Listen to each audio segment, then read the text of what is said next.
February. Once my doctoral dissertation is complete, that'll be my retreat. Cheers. Good to see you.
It's warm in here too.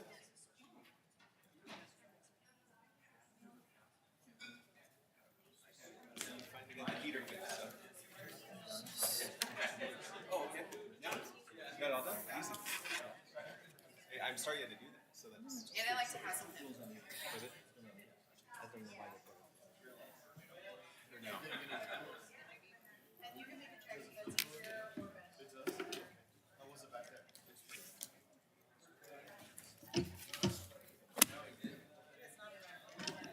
Oh, he's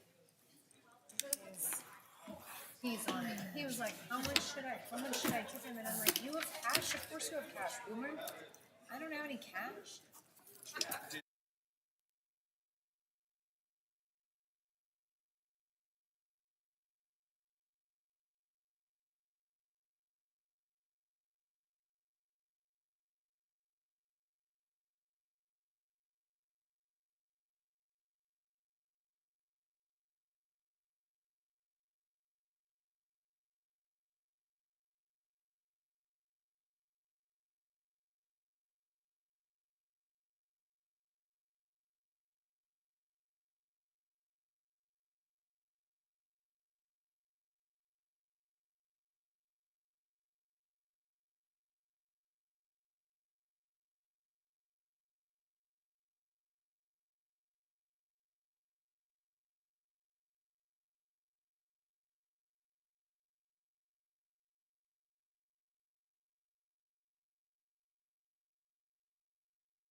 on that.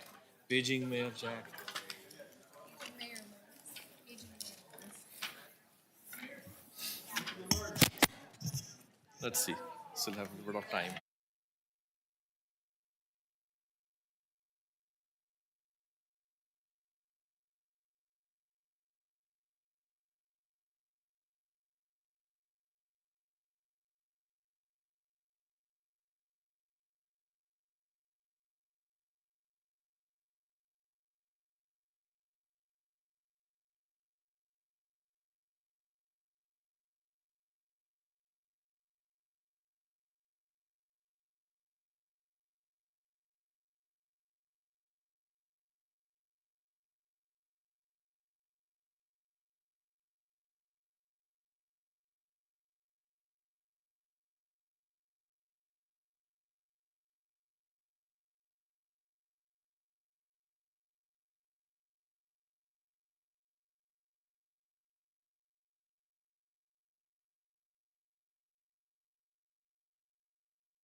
Paging Mayor Mons. Paging Mayor Mons. Not time to go.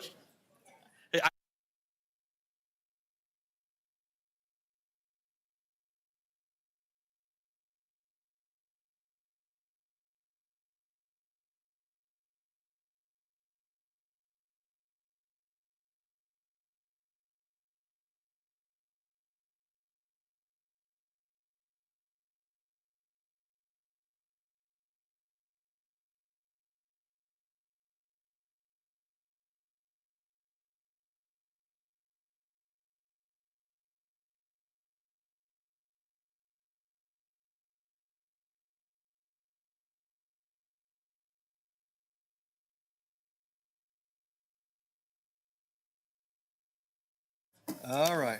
What time is it? Not quite yet.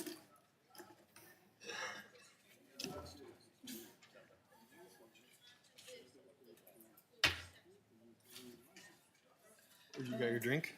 I am. Is it, Check that cup there, so. yeah, has it got a vodka in there or anything? Bailey's, is it Bailey's and cream? Is that the one you put in there? Your mic is on. Did you hear about the? Oh, my mic's on, yeah.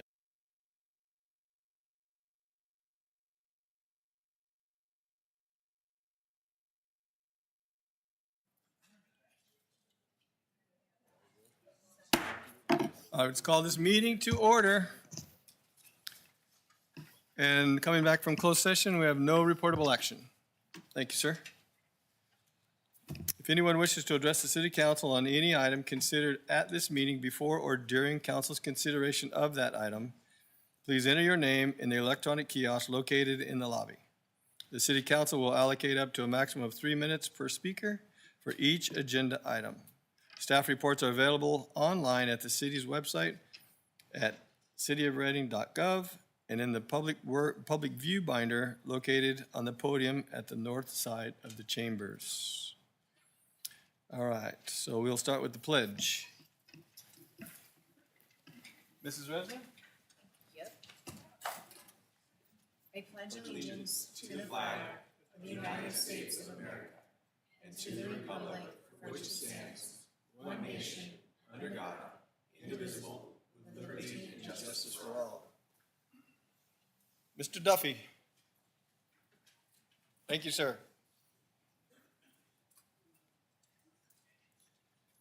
Let us pray. Our Father, we thank you for your many blessings in our lives. Thank you for life itself, for the measure of health that we need to fulfill our callings, for the sustenance and for friendship that you provide. We thank you for the ability to be involved in useful work and for the honor of bearing appropriate responsibilities. We thank you also for the freedom to embrace you or the freedom to reject you. Thank you that you love us unconditionally from your boundless and gracious nature. In the scriptures, you have said that citizens ought to obey the governing authorities, since you have established those very authorities to promote peace and order and justice. And therefore, I pray for our city, for the various levels of city officials, and in particular for this assembled council tonight. I ask that you would graciously grant them several things, Lord. The wisdom to govern amid conflicting interests and issues of our times, a sense of the welfare and true needs of our people, a keen thirst for justice and rightness, confidence in what is good and fitting, the ability to work together in harmony even when there is honest disagreement, and also personal peace in their lives and joy in their task. I pray for the agenda set before us today. Please give an assurance of what would please you and what would benefit those who live and work in and around our great city of Reading. In Jesus' name, amen. Amen. Thank you, sir. All right. Ms. Charlene.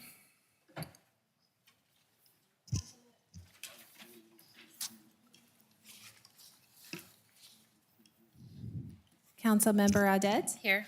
Danuka, Present. Resner, Present. Latav, Here. and Mayor Munz. Here. Thank you. Are these public comments? Do we do it before presentation or after? Okay. All right. Myself and I think other council members have toured the YMCA, and I was impressed by a lot of the things that they're doing down there, so we invited them up to do a presentation. Ladies, please, step on up to the lectern over there. And the floor is yours. Good evening.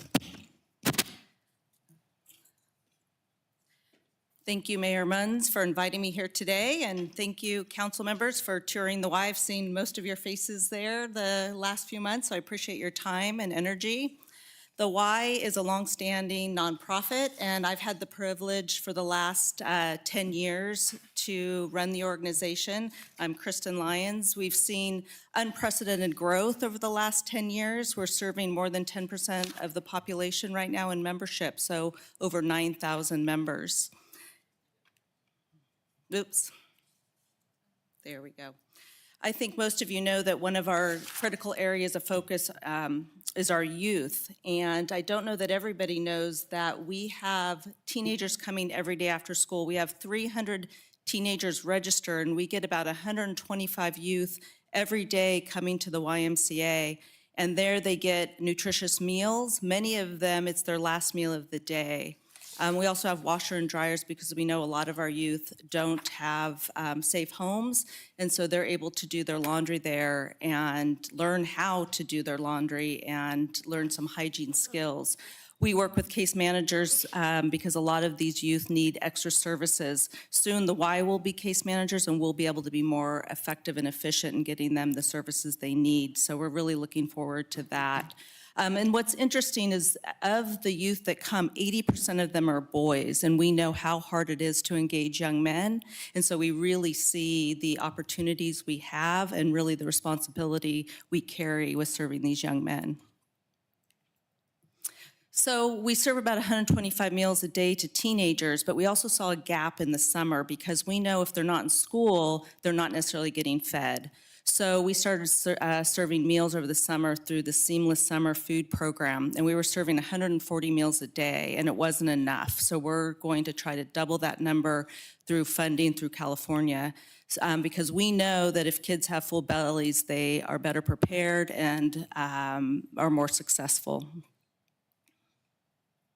So I think a lot of you know we serve basically from cradle to grave. We start with prenatal yoga, so moms can come in before they even have their babies and learn healthy habits. We're launching a preschool in January, a Montessori-based preschool, and we do after-school care and resident camp as well. So a critical public health issue, especially here in Northern California because we're so hot, is drowning. So the Y really works to prevent drowning. We partner with schools. This year we're partnering with 10 schools to bus children in, and we teach them how to swim. And what we really try to do is to be sure that if a child knows if they fall into the water what to do. We make sure they know not to panic, how to right themselves. We make sure they know how to find the edge of a pool and swim towards the pool and even pull themselves up, because those are the basic skills they need so that they do not drown. We also provide free swim lessons in May because we want to get as many children in the Y pool as possible. It's been said that formal lessons will reduce drowning by 88%. So we work really hard to get children in the water.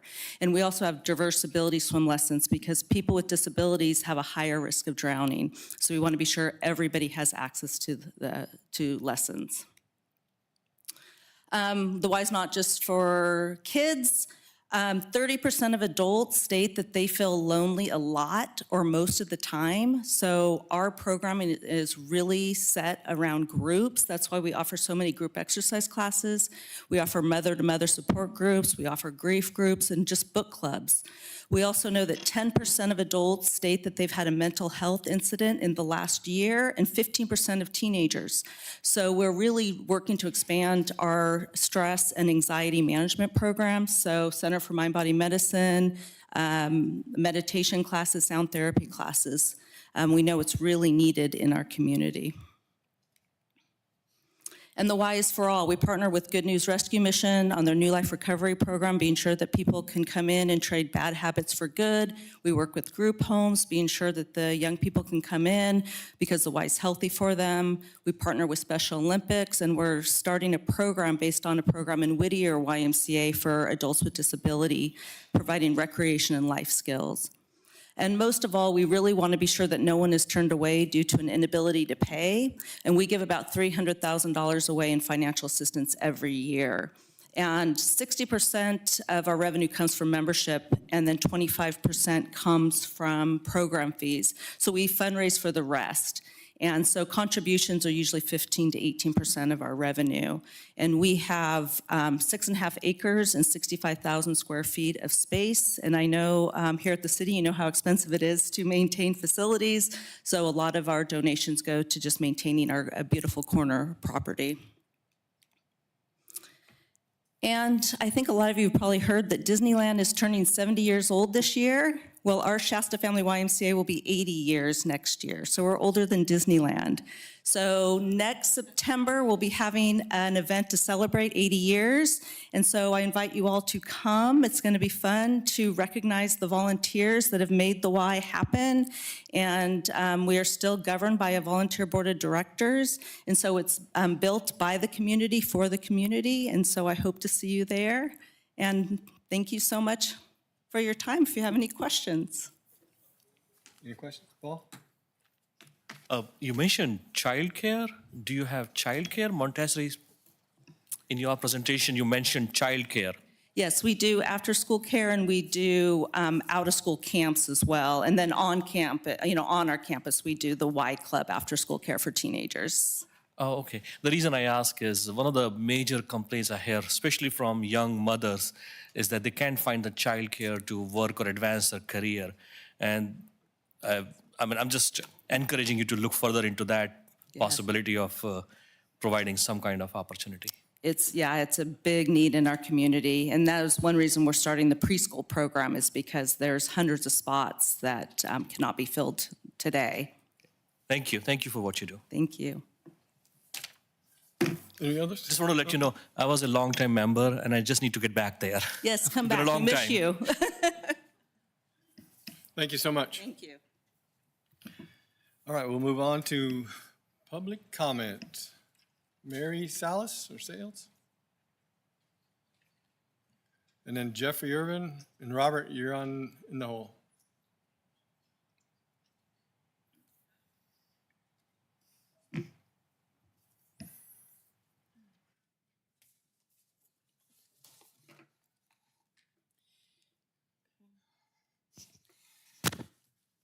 Mr. Mayor, can you hear me, the Reading City Council?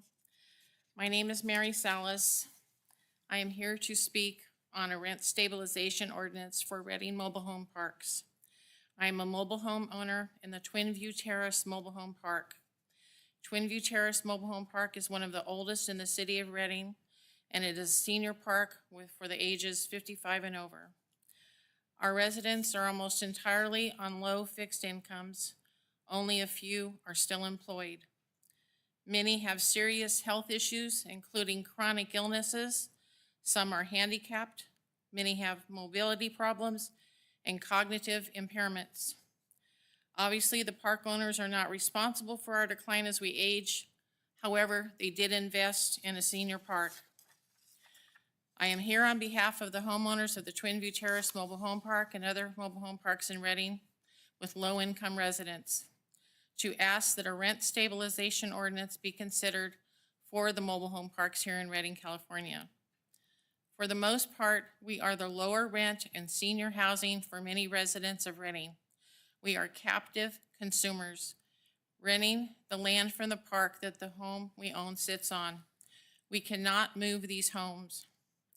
At this time, our federal government is reducing funds for critical programs affecting low-income individuals, including programs for veterans, Medicaid, Medicare, SNAP, hospitals, care facilities, and many more usually available resources.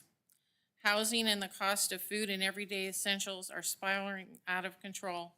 This is affecting us all in some way.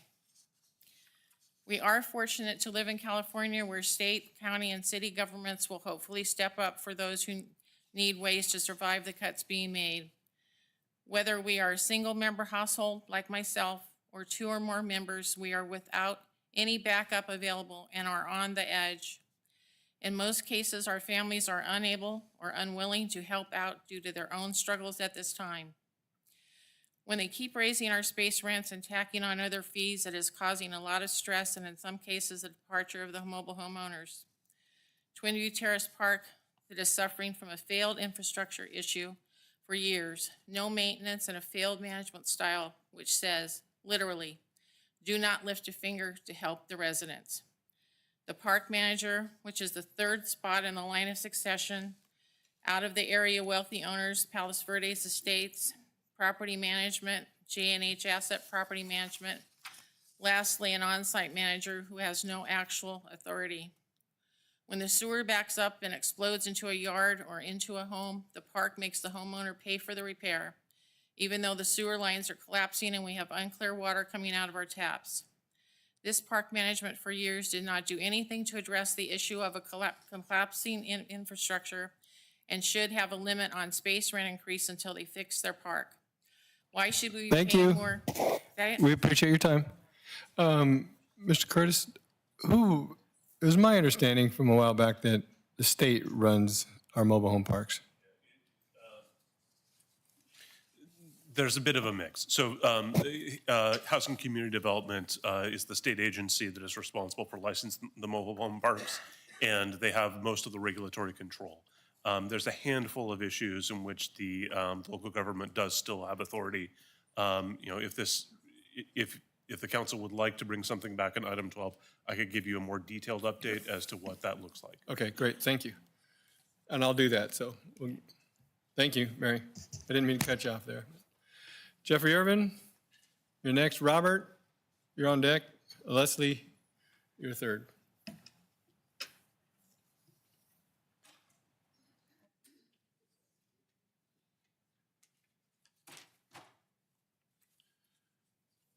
Mayor Munns and members of the City Council, my wife, Kona here, and I are residents of the Redwoods Senior Mobile Home Park. We are here this evening to make a case for a new ordinance, a rent stabilization ordinance, or called RSO, for Reading mobile home parks. Such ordinances already exist in other cities and counties in California, and due to unsustainable increases in our bottom lines this year, we feel such an ordinance has become necessary here. In March, we began to be charged 50% of our sewer and garbage costs. In June, our space rent was raised 3%, and we began to be charged what is called a property tax pass-through, which, though currently legal, seems to me should be illegal. But that's a discussion for another day. The bottom line, our monthly rent check went up this year by 12.5%. We need an RSO that places a reasonable limit on these annual increases, We need something much more in line with the Consumer Price Index. Thank you for your consideration. Thank you. Mr. Webb, can you wave your hand there? Can you chat with this gentleman, help him out a little bit with some information? Thank you. Robert, you're up next. And Leslie, you're on deck. And Nick Garner, you're third. Good evening. Following is based on a post on Measure A from Supervisor Alan Long with additions from myself. I have been asked by many people whether I support Measure A, and my answer is yes, I do. I love the city of Reading and I want our community to prosper and grow. To be clear, as a fiscal conservative, I generally do not like new taxes and rarely support these kinds of measures. I also know there can be a lack of trust in government officials and how they spend our money.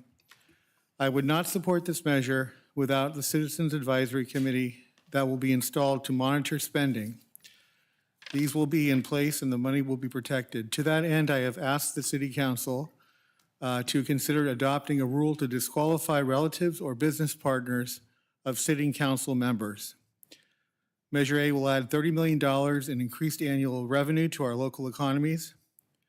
Reading Police Department, 12%, approximately 20 more sworn officers will be hired to keep our families safe. The sales tax will not go toward increasing salaries.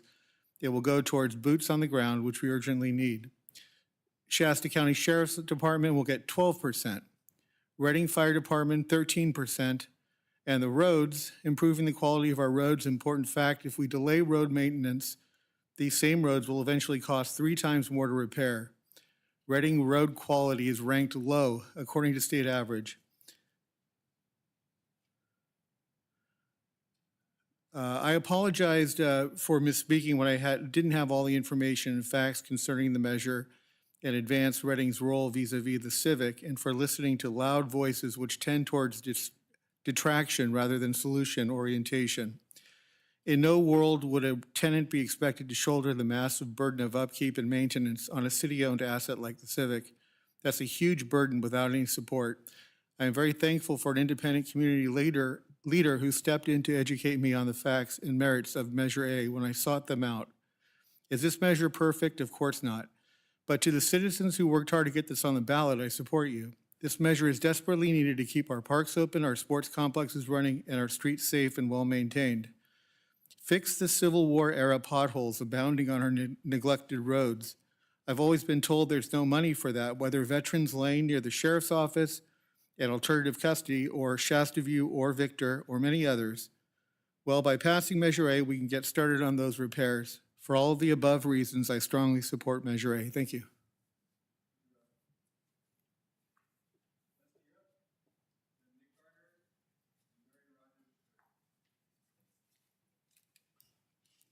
I think I quoted this during the budgets before, but in the 60s, Senator Everett Dirksen said $1 billion here, $1 billion there, and pretty soon you're talking about real money. Well, the federal government operates on a budget of around $6.9 trillion. City of Reading operates around, again, these are internet totals, 350 million.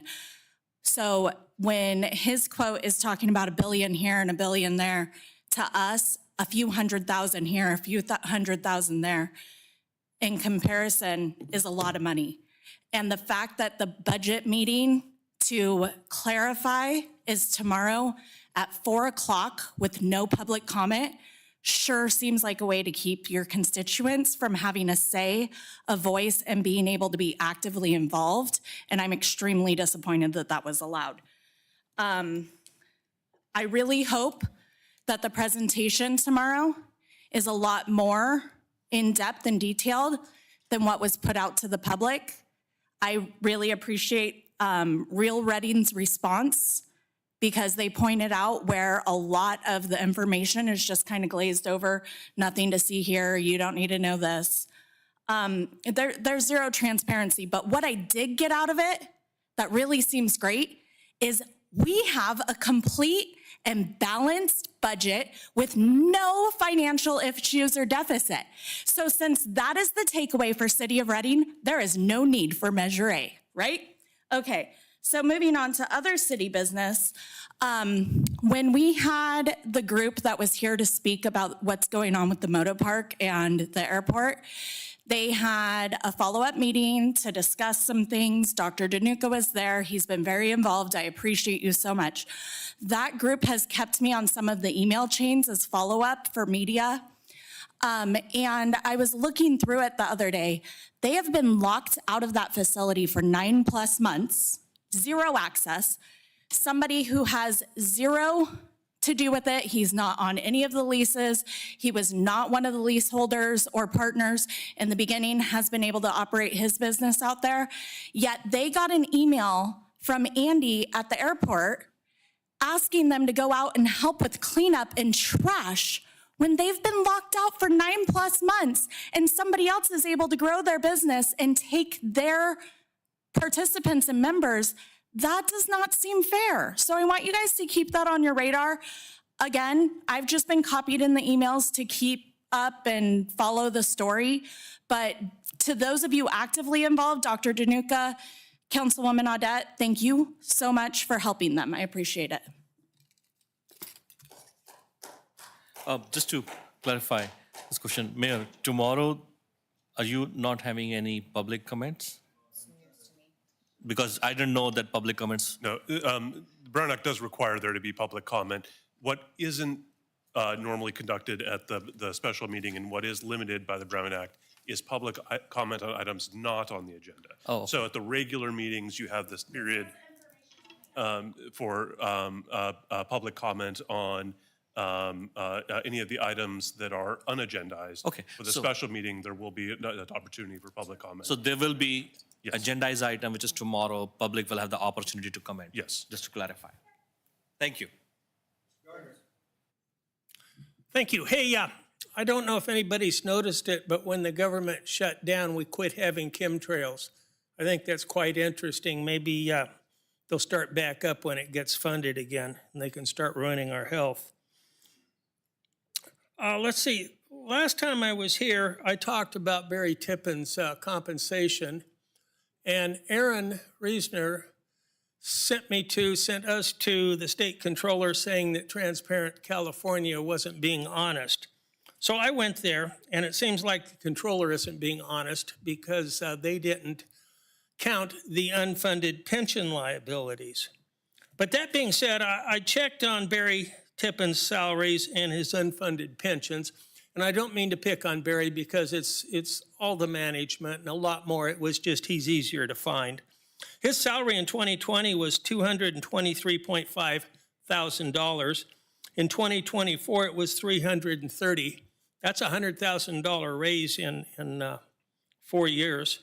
And then his unfunded pensions was $52,000 in 2020 and $156,000 in 2024.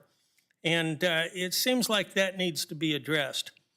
But the thing about the unfunded pensions is you don't want to call that compensation, but at the same time, he's working for us, and this is part of his package.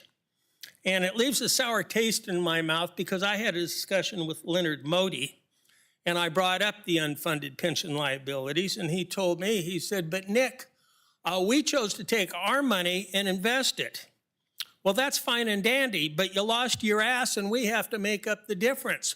When I have a 401k or whatever and I lose my ass, nobody's making up the difference.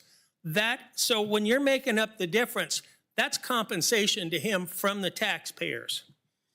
When it comes to Measure A, I'm just telling people, if you trust the government, vote yes. If you don't trust the government, vote no.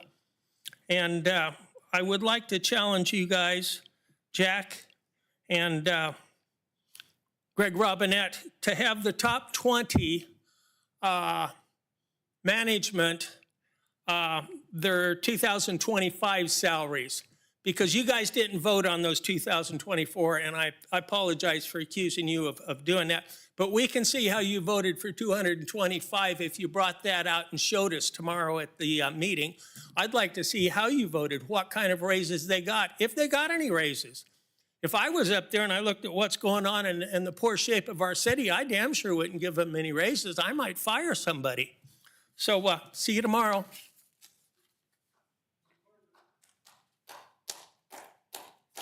Well, all those votes are online, Nick. You can find them.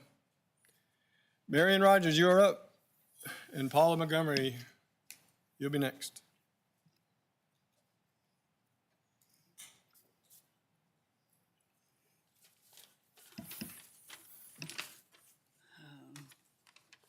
Thank you, council, for letting me speak tonight. I'm here to plead my case in the raising of our rents and various other charges that appear on our monthly rent bill issued to us by Boa Vita, a new company that purchased our park, the Redwoods, in January of '24. They received their new tax bill and decided it was okay to lay it on all the residents that live there unbeknownst to any of us. When I started living there in 2017, my base rent was $485, effective May 31st, 2018. How wonderful since my husband passed, forcing me to find another place that I could afford on my sole income, not easy. A small pension under $200 after working for this company for 17 years. When my husband passed, I was told that if he lived another 3 months, I would receive his pension. That was the worst news I could have had. So I'm getting to the point where I am low income at this point. I'm aware of the owners can charge 3% annually, no more than 7% of the previous year's base rent. In the year '24, my rent was $596. With the additional charges they put on us for their first tax bill, my rent is now $658. As you can see, I started out in 2017 at $485. This rent increase does not include the utilities. We were fortunate to get water, sewer, and garbage free when I bought this home in 2017. Since the new owners took over, we have been assigned sewer and garbage shared by all. Now I pay between $850 and $950 on my total rent. I understand the water charge will be next. So far, it's still free. I am not privileged to have a gray garbage can, and a portion of our park in my area must carry the garbage over to a dumpster to rid of our garbage. I do have a minor health issue. I must walk to the garbage to the dumpster, lift the lid with one hand, and hopefully I will make the toss with the other. I want to remind you that I'm a widow living on Social Security, a small pension, so I had to apply for low-income source to help me out financially. It's been almost a hardship to continue living in this park, and the owners don't care. That's why we need rent control in this city that encompasses mobile home parks. This is just a small bit of information that this new owner has since put on all of us, and it will be going up every year if we don't get a moratorium on our rent. We are all seniors, mostly on Social Security, and it's rough. Soon, our cost of living Thank you, is going Marion. to surpass our income. Thank you. I'm Time done. is up. Thank you. See that guy standing back there? Mr. Webb, wave your hand again. You're a busy man tonight. Go meet with that gentleman right there. He can help you, or at least give you more information. Paula, you're up.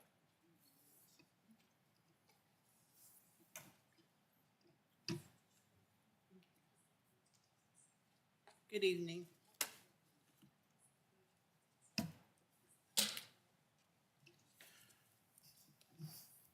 Thank you, Mayor Munns and members of the City Council. I'm a little nervous, so bear with me for just a second. My name is Paula Montgomery, and I moved into a local mobile home community back in 2018. Until last year, my space rent increased annually 3% or less with the former owners.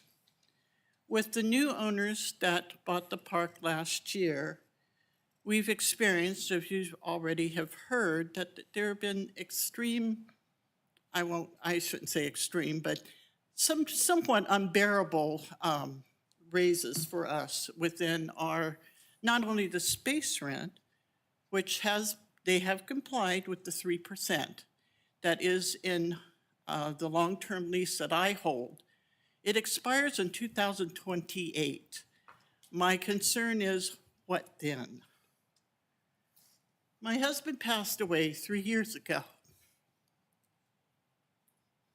My income was cut by 2/3 with his passing. I've had to take on a part-time job to make ends meet. I started out with a space rent and personal utilities of $735.59. My last rent invoice without my personal utilities was $901.17. That's a big chunk out of my monthly income. I know the city of Reading offers many services for low-income residents, and we are very fortunate to have that. And I appreciate, and I have taken advantage of the utilities portion that have been offered. And I am grateful for that. Thank you. Thank you. Even though we do have those in place, it is not a safeguard for park owners to increase fees, pass-through fees, and increase rents beyond what we're paying now. I want to thank you for your time, and please consider a rent stabilization ordinance. Thank you. Thank you.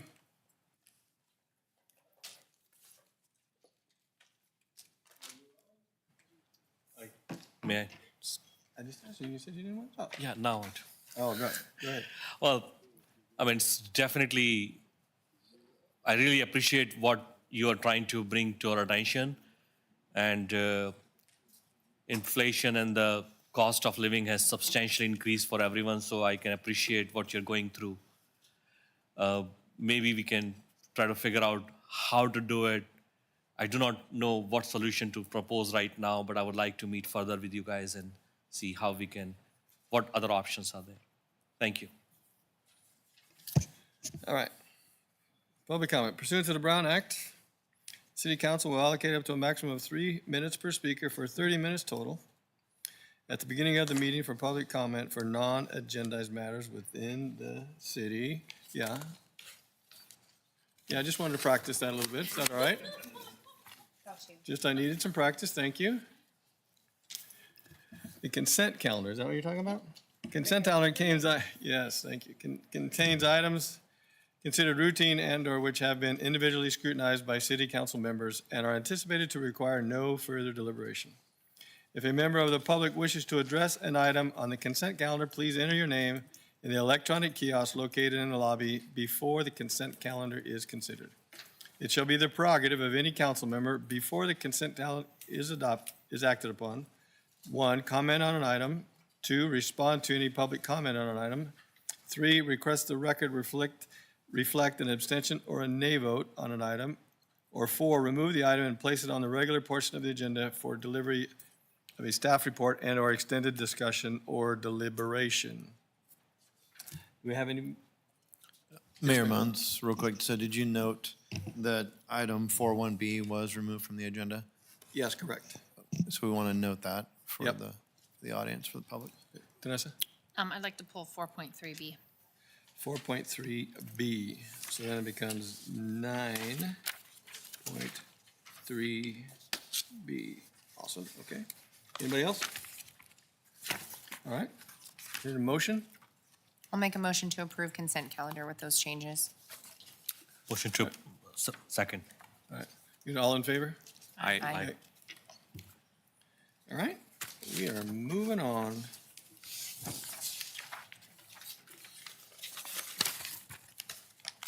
Give me a second, let me pull out, what was it 4.3B?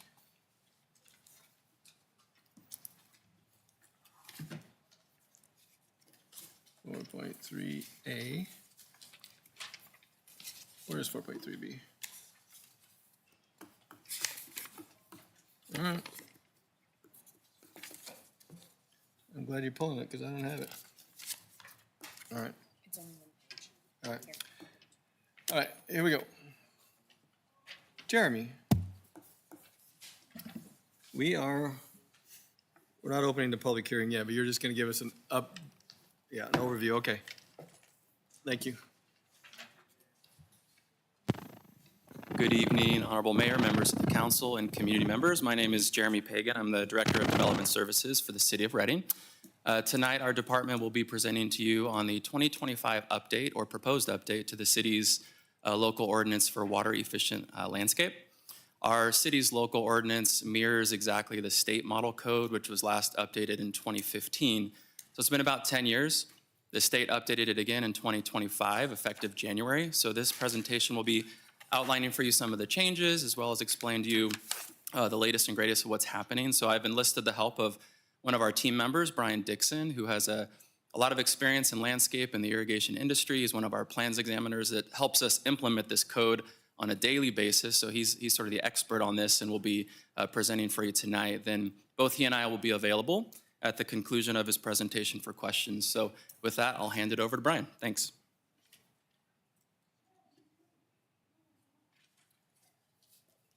Good evening, Honorable Mayor, members of the council. My name is Brian Dixon. I'm here to talk about the update for the 2025, the 2025 update to the Water Efficient Landscape Ordinance. And let's get into it. So what is the Model Water Efficient Landscape Ordinance? The California Model Water Efficient Landscape Ordinance is a model ordinance that is either required to be adopted verbatim or a local ordinance that is at least as effective to be adopted. It promotes the conservation and efficient use of water in new and rehabilitated landscapes by establishing a structure for planning, designing, installing, maintaining, and managing water efficient landscapes. It does it by setting a maximum applied water allowance, which is an upper limit of water use. So think of it as a water budget in gallons per year. There is a picture of Whistle Stop Park there to kind of illustrate an example of a MWELO compliant park. And Shastina Ranch, just to give an idea of kind of what MWELO looks like. There's a lot more going on in this photo than just MWELO. There's accessibility and whatnot, but again, limited water use, yet still effective. So a little bit of history of MWELO. First adopted in 1990, Water Conservation and Landscaping Act. In 2010 was a major update to it that kind of started the course where we're at today. It set that standardized maximum applied water allowance formula, calculation, if you will. At the time, the City of Reading, a little history local, the City of Reading chose to adopt it verbatim and just said, we will adopt MWELO, and I believe it was under 1660, forgive me, it wasn't 1670 then. In 2015, an executive order was signed at the state level due to severe drought that was occurring at the time, and that restricted the water usage further to where we're at essentially today. The 2025 update is really considered, at least per the state, a minor update. A lot of it's clarification and consistency with other codes and regulations. It does have a few significant updates that we'll get to and we'll talk about more. With the staff report, there was a paper in there that is the state's reasoning and what they consider substantial and non-substantial. But the core formulas for the maximum allowable water allowance remain the same. It's the same calculation that was used in 2015, still in effect today. The input changed a little, and we'll talk about that. The 2025 update, so this is the substantial update, or substantial items to it. It reorganized, it renumbered all the sections. So if you think of like a web page, right now our local ordinance 1670 links to the state model ordinance for technical requirements by section. The state renumbered all the sections and therefore basically broke those links, if you will. Additionally, it moved the prescriptive compliance option, which are small projects. So if we think about projects between 500 square feet and 2,500 square feet of landscape, into the main body of the text instead of an appendix. It's not really an afterthought. It's a fully compliant option for small projects. It changed the ETO rate. What is an ETO rate? It's an evapotranspiration rate, which is the amount of water that a plant uses through transpiration or evaporates in nearby soil given per year.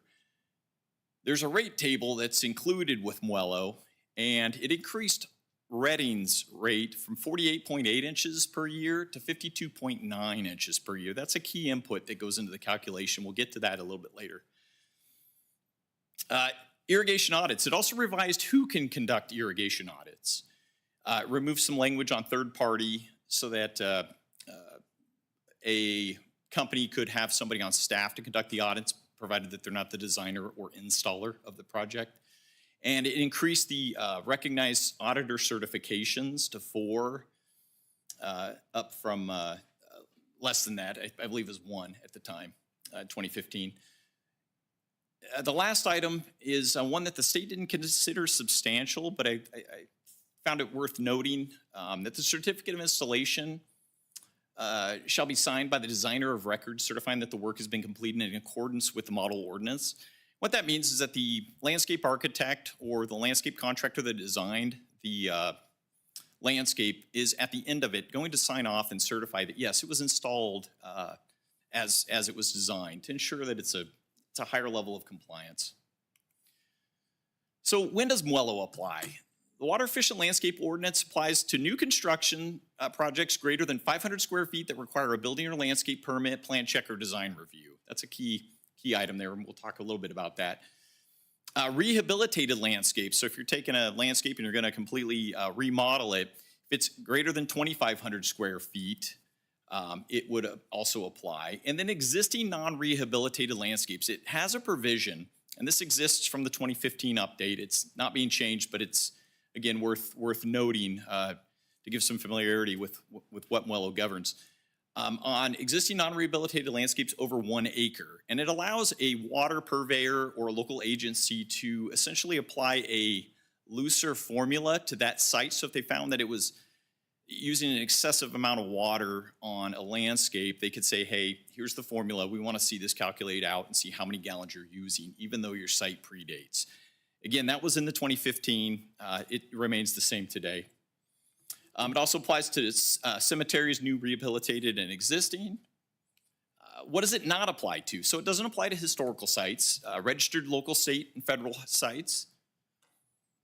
Doesn't apply to restoration projects, such as ecological restoration projects that don't require permanent irrigation system. Permanent irrigation is designed as irrigation that's put in place for more than 2 years. So if they're restoring a site, they put temporary irrigation in for 1 year to 2 years, it's exempt.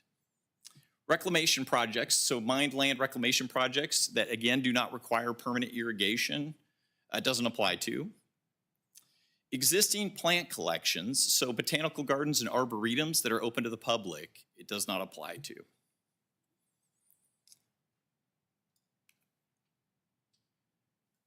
Here's a picture of Churn Creek Marketplace. This gives an idea of a commercial property that's subject to Muello. You can see the landscapes that have been installed thus far and a site pad for a future development. Again, this is a Muello compliant project. So Muello compliance on new construction. How large the proposed area? If it's less than 500 square feet, it's exempt. If it's between 500 and 2,500 square feet, you can choose between 2 options. Similar to a lot of other building code items, you have prescriptive and you have performance methods of compliance. Prescriptive is a set criteria list, just a checklist. You meet it, you can comply with that. If you don't, you can do the performance method. That allows more flexibility for landscape architects, landscape contractors, certainly owners and developers, to be more creative. So the performance method is certainly an option on those smaller projects as well. Once you get larger than 2,500 square feet, it's the performance method only. The prescriptive no longer applies. I would also mention that the prescriptive method prohibits turf between 2,500 and 500 square feet, excuse me. This remains the same as the 2015 update. This is, again, just some background on how Moello applies to landscapes, both commercial and public. So to give an idea of how a Moello performance approach is handled, first you calculate a water budget, just like a financial budget. You calculate how much water in gallons per year can I use. Then you estimate your total water use based on your plant usage, the size of the area. There's things called WUCL's rating, which classifies plants based on low, medium, high, or very high water use. And your project will come up with a number for estimated use. It has to be just like a budget, equal to or less than what the allowance is for water. Prior to, just to back up a little, prior to Moello, it's kind of the Wild West in that certainly local ordinances and stuff applied. Runoff, irrigation runoff was prohibited, things like that, depending on local jurisdictions. This standardized it and gave it a set criteria statewide. So the plant selection, item 2 there. So designers select plants based off that estimated total water use. So again, if you're using low water use or native plantings, you're rewarded. If you're using high water use or very high water use, such as cool season turf, there's a penalty. It uses more water, you can have less material essentially. Technology, it also mandates technology and equipment. So things such as dedicated irrigation meters, smart controllers and sensors that are gonna control irrigation based off of weather or soil moisture sensor. So actual moisture data on the local site. Check valves to prevent low head drainage. Pressure regulation to make sure that heads are uniformly applying water and you're getting the same amount all over the irrigated area. Low volume and drip irrigation and other technology. And then it has efficiency targets. So when a system is designed, and we're talking about a Moello compliant system, when a system is designed, it has to be 75% efficient for overhead sprays and rotors. This remains the same as the 2015. This is not getting stricter. This is kind of that overview. And 81% for low volume. What does that mean? So if we take a cool season turf, like a lawn sitting out in front of City Hall here, in peak July, August, it takes about 2 inches of water to keep that lawn alive per week.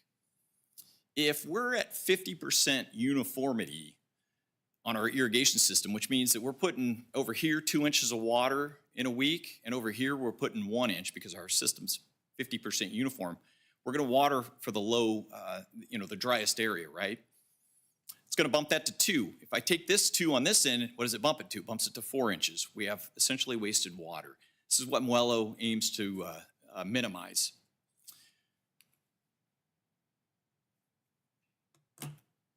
At the landscape documentation package, so at certificate of completion, a documentation package is completed, turned in, includes a certificate of installation. Again, this is signed by the project designer of record. That is new to this update. Also includes a soil management report if it wasn't previously submitted. This is a critical item.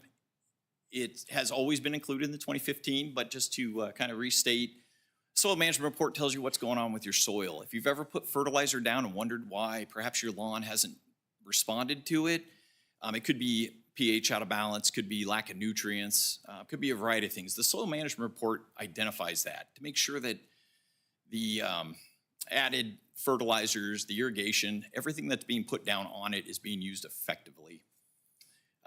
Requires an irrigation schedule and a schedule of landscape and irrigation maintenance. Last, on a performance approach is the irrigation audit report. That is a audit that gets done on the irrigation system at the end of the project to verify that the design meets what it says it was gonna meet in terms of irrigation efficiency. We wanna know how uniform that water is being applied. We wanna know how efficient it's being applied. We wanna know if there's gonna be runoff. There shouldn't be runoff.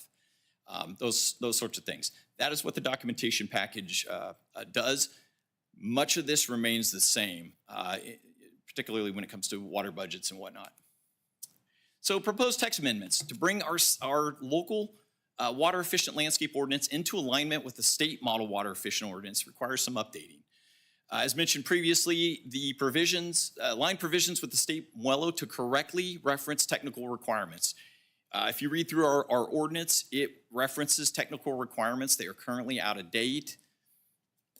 This will bring that into alignment so that staff and certainly the public can reference the correct sections of Muelo.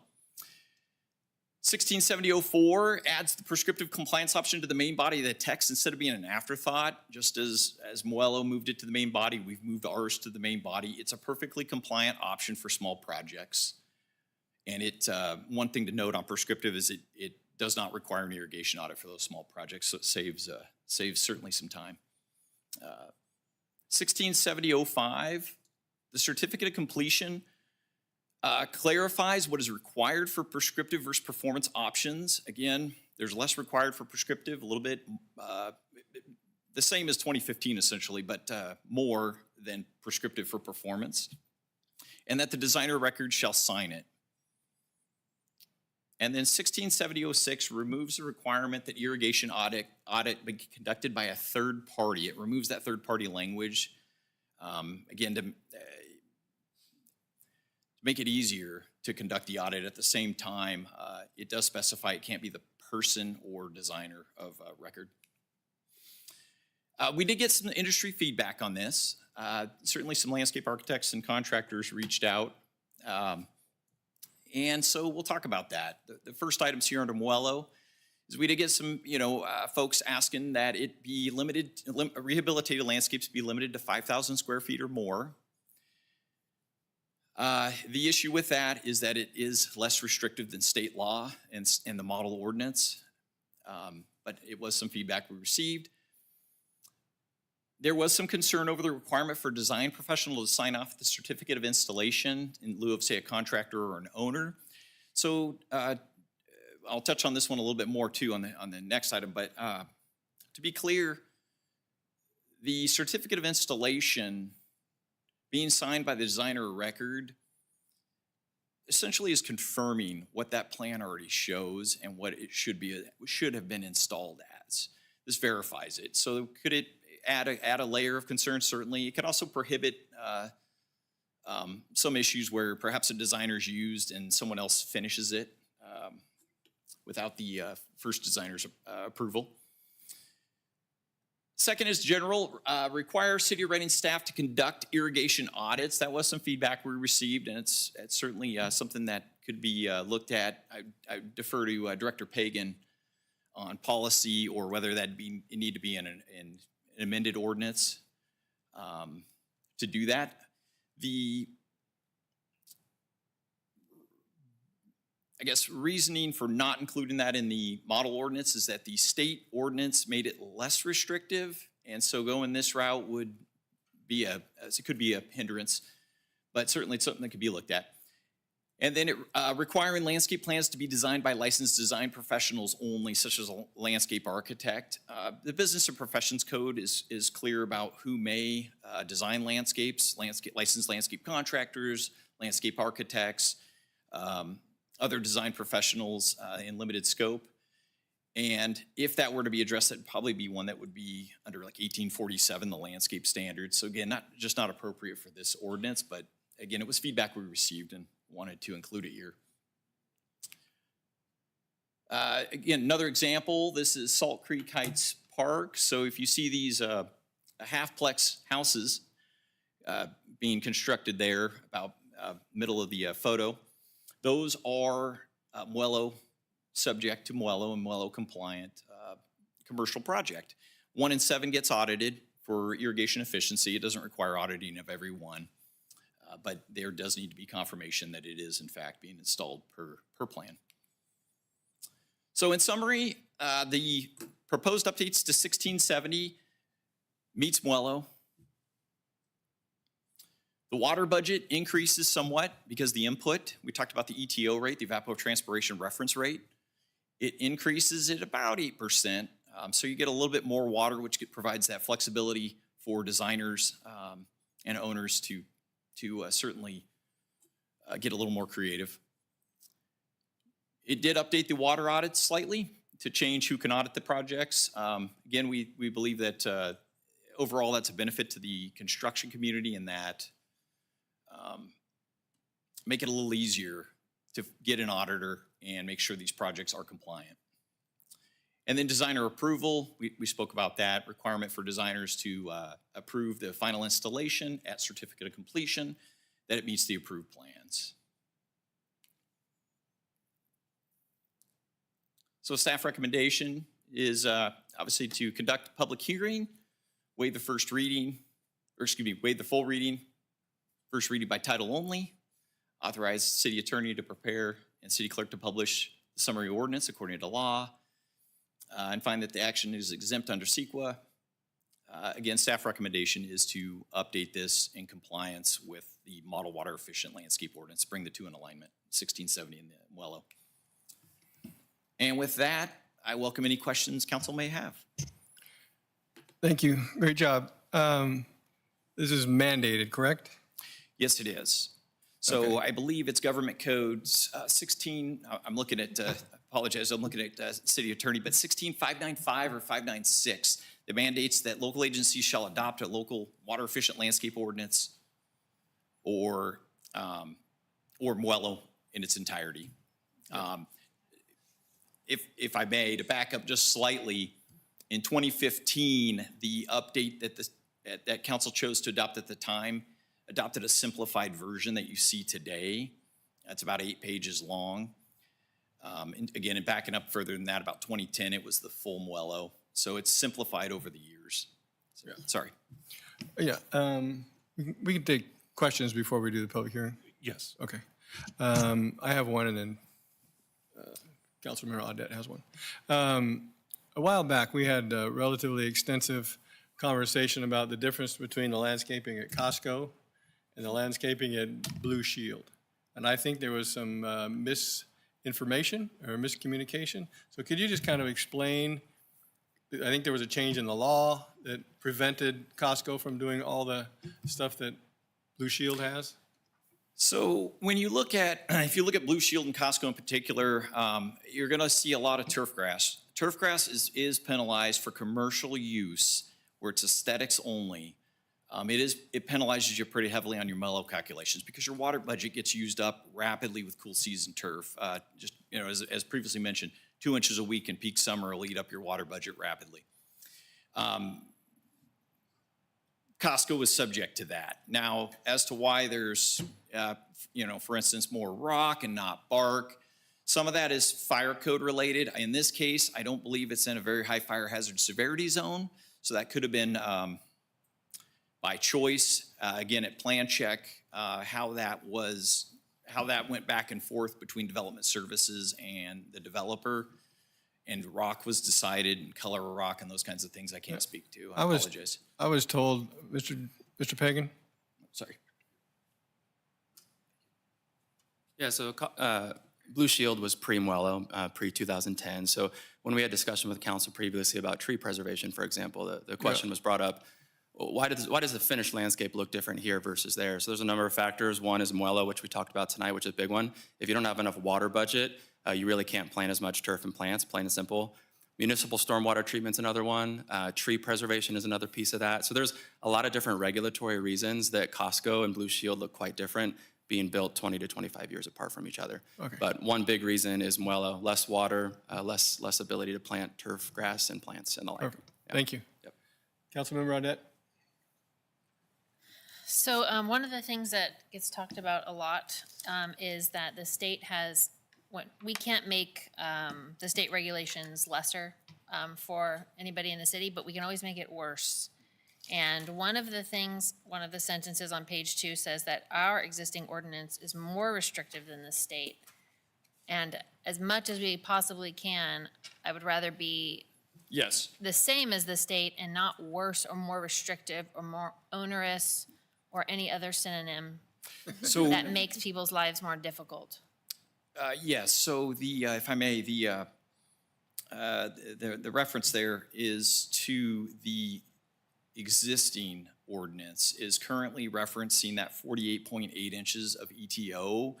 Again, it's an obsolete link, so think of it like a broken web page, but we are technically referring to a stricter ETO rate than the current model water efficient landscape ordinance. So the state's actually allowed, like I said, it's approximately 8% more water use for landscapes. And this would bring that in alignment with that and increase that. Is it bringing other things in alignment, or is that the only thing that would, because the, I would like, if we're going to sorry. go back into it, can we make it less restrictive and just mirror the states? So effectively, it does mirror the states. Backing up to 2015, city staff and council chose to adopt a simplified version. If we look at this ordinance, it's approximately, I think the model water ordinance is approximately 54 pages. Our ordinance is about 8, to try and give simplified guidance to both the public and staff. It still refers to MWELO where it needs to for technical requirements and meets them, but no, it doesn't exceed in terms of water use. Who may conduct water audits has been loosened slightly. So again, the idea is to align it with the state so that those links work again and the development community can reference them. So we've taken every opportunity to be not more restrictive than the state when it comes to. Yeah, this is verbatim, like, it is not more restrictive. The wording is a bit confusing. What Brian's explaining is, if we did not update our ordinance and bring in alignment, it would be Then slightly we more, would- then it would be more restrictive. We're doing exactly verbatim what the state's requiring. It is not more restrictive as proposed to you tonight. And so through this, there's underlined, the strikeouts, but there's also underlined. Is the underlined all the new? Yeah. Underline is new and the strike is old, and a lot of it's reorganization, Yeah. as you note, yeah. But substantially, in summary, we're not adding anything. We're just required by state law to adopt an ordinance, and we essentially adopt the model ordinance verbatim, but wanted to make council aware of some of the changes that were occurring. But it is not more restrictive. Good, okay, thank you. Councilmember Resner. When you were discussing the feedback that came in regards to contractor and owner, Yes. is there a scenario in which that the design would not, or that the landscaping would not require a design professional? Is there a scenario in which that would happen? Yes, And business. then would those Oh, people sorry. have to go hire someone so that it could be signed off? Did I understand that correctly? So with the certificate of installation, so when we're talking about landscape design, so we're going to plan check, new building going up, and it needs a landscape architect or a licensed landscape contractor can certainly, this is Business and Professions Code, can certainly design and build it. But what can happen from time to time is a landscape contractor could design it and perhaps mid-project, a sub gets switched out and another landscaper comes in. It is no longer their landscape. They're technically in violation of Business and Professions Code. So by requiring the designer to sign that the project's been installed, they're certifying that it's been installed per their requirements. But I'm sorry, does that answer your question? I think so. I'm just trying to make sure that we're not creating a scenario where, I don't know, more hoops that they need to jump through. If I understood what you just said More correctly, cost. so correct, yeah, more just. Cost. It was costs for certainly, it them? was certainly interesting to read that the state didn't consider that a substantial requirement. I can speculate, but I can't understand why they didn't say that's substantial.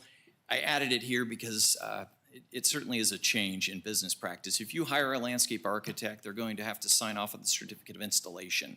It's not uncommon on a commercial project with regards to a lot of buildings going vertical and you got structural engineers and whatnot out there anyway looking at a project. It just requires that the designer, sign off for that project at that time.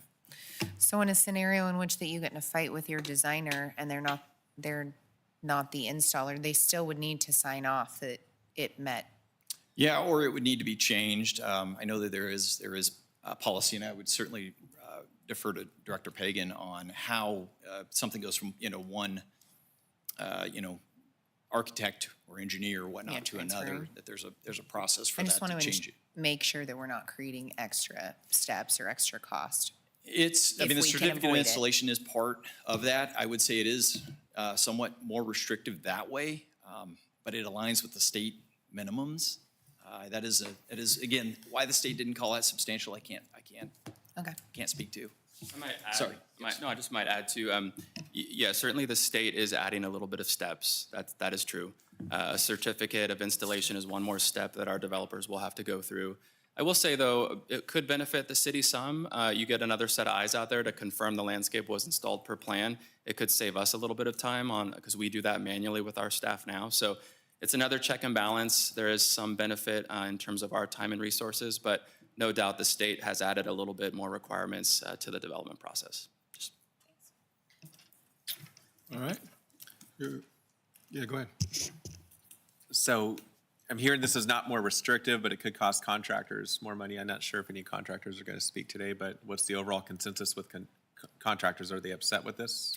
Are they supportive of this? It's been pretty limited on the feedback. I haven't really heard either way. One of the things that it may address is that business professions code where a contractor, a licensed landscape contractor perhaps, designs a landscape and the developer mid-process hires another landscaper, which is violations of business professions code. I think that the contractor community will appreciate that. The double-edged sword is that, yes, if you have a designer, they do have to sign off. So it could certainly, if contractor has a project that they're working on that was designed by an architect, that architect does need to come in to verify at the certificate of installation. What are the consequences if we said no? What happens? So I'm gonna look at Christian over here, but if I may, Government Code 665, I believe again it was 595 or 596, states that failure to adopt, I believe, leads to default of the MOELO being applied as a provision. But forgive me. Yeah, I think there's a couple of slightly different questions there. If you don't take action on the ordinance in front of you today, then the older, more restrictive rules stay in effect. And thus, you would be continuing under the city's existing ordinance. We might be out of compliance. We'd have to do a little bit of check as to if there's new requirements that were added that we would have to implement and that might ultimately lead to some consequences there. But the largest impact would be that the older, more restrictive ones would be in effect. If your question is what happens if you attempt to defy the state and eliminate MOELO entirely, I'd have to research that, but in my experience, generally nothing good. Sure. And consequences could be fines or? Each statute typically has its own requirements, and I frankly don't know this one off the top of my head. Right. I would add that we did start this process from some industry feedback because they actually reached out to us because they noticed water budgets did increase a little bit. And so they said, hey, can you guys update the ordinance to come into alignment? So there is some benefit in terms of the finished product. They have more water budget to work with. If we took no action, then we'd be left with our old water budget, which is more restrictive. So there is some benefit there. All right. Well, to me, it seems that this is less restrictive and we should go ahead and vote for it. You ready? Yeah. All right. Public hearing is now open for all the public comment. Oh, shoot. All right. Public hearing is closed. We'll entertain a motion. I'll make a motion to approve this. I'll second. Ordinance as written. All right. And a second. All in favor? Aye. Aye. All right. Thank you. Thank you. Appreciate that. Great job. All right. Moving on. 9.3A. Mr. Bade or Mr. Robinette, who's running the show on this So one? our Financial Services Director, Robinette, will be the lead person or lead staff member to answer the questions. Okay.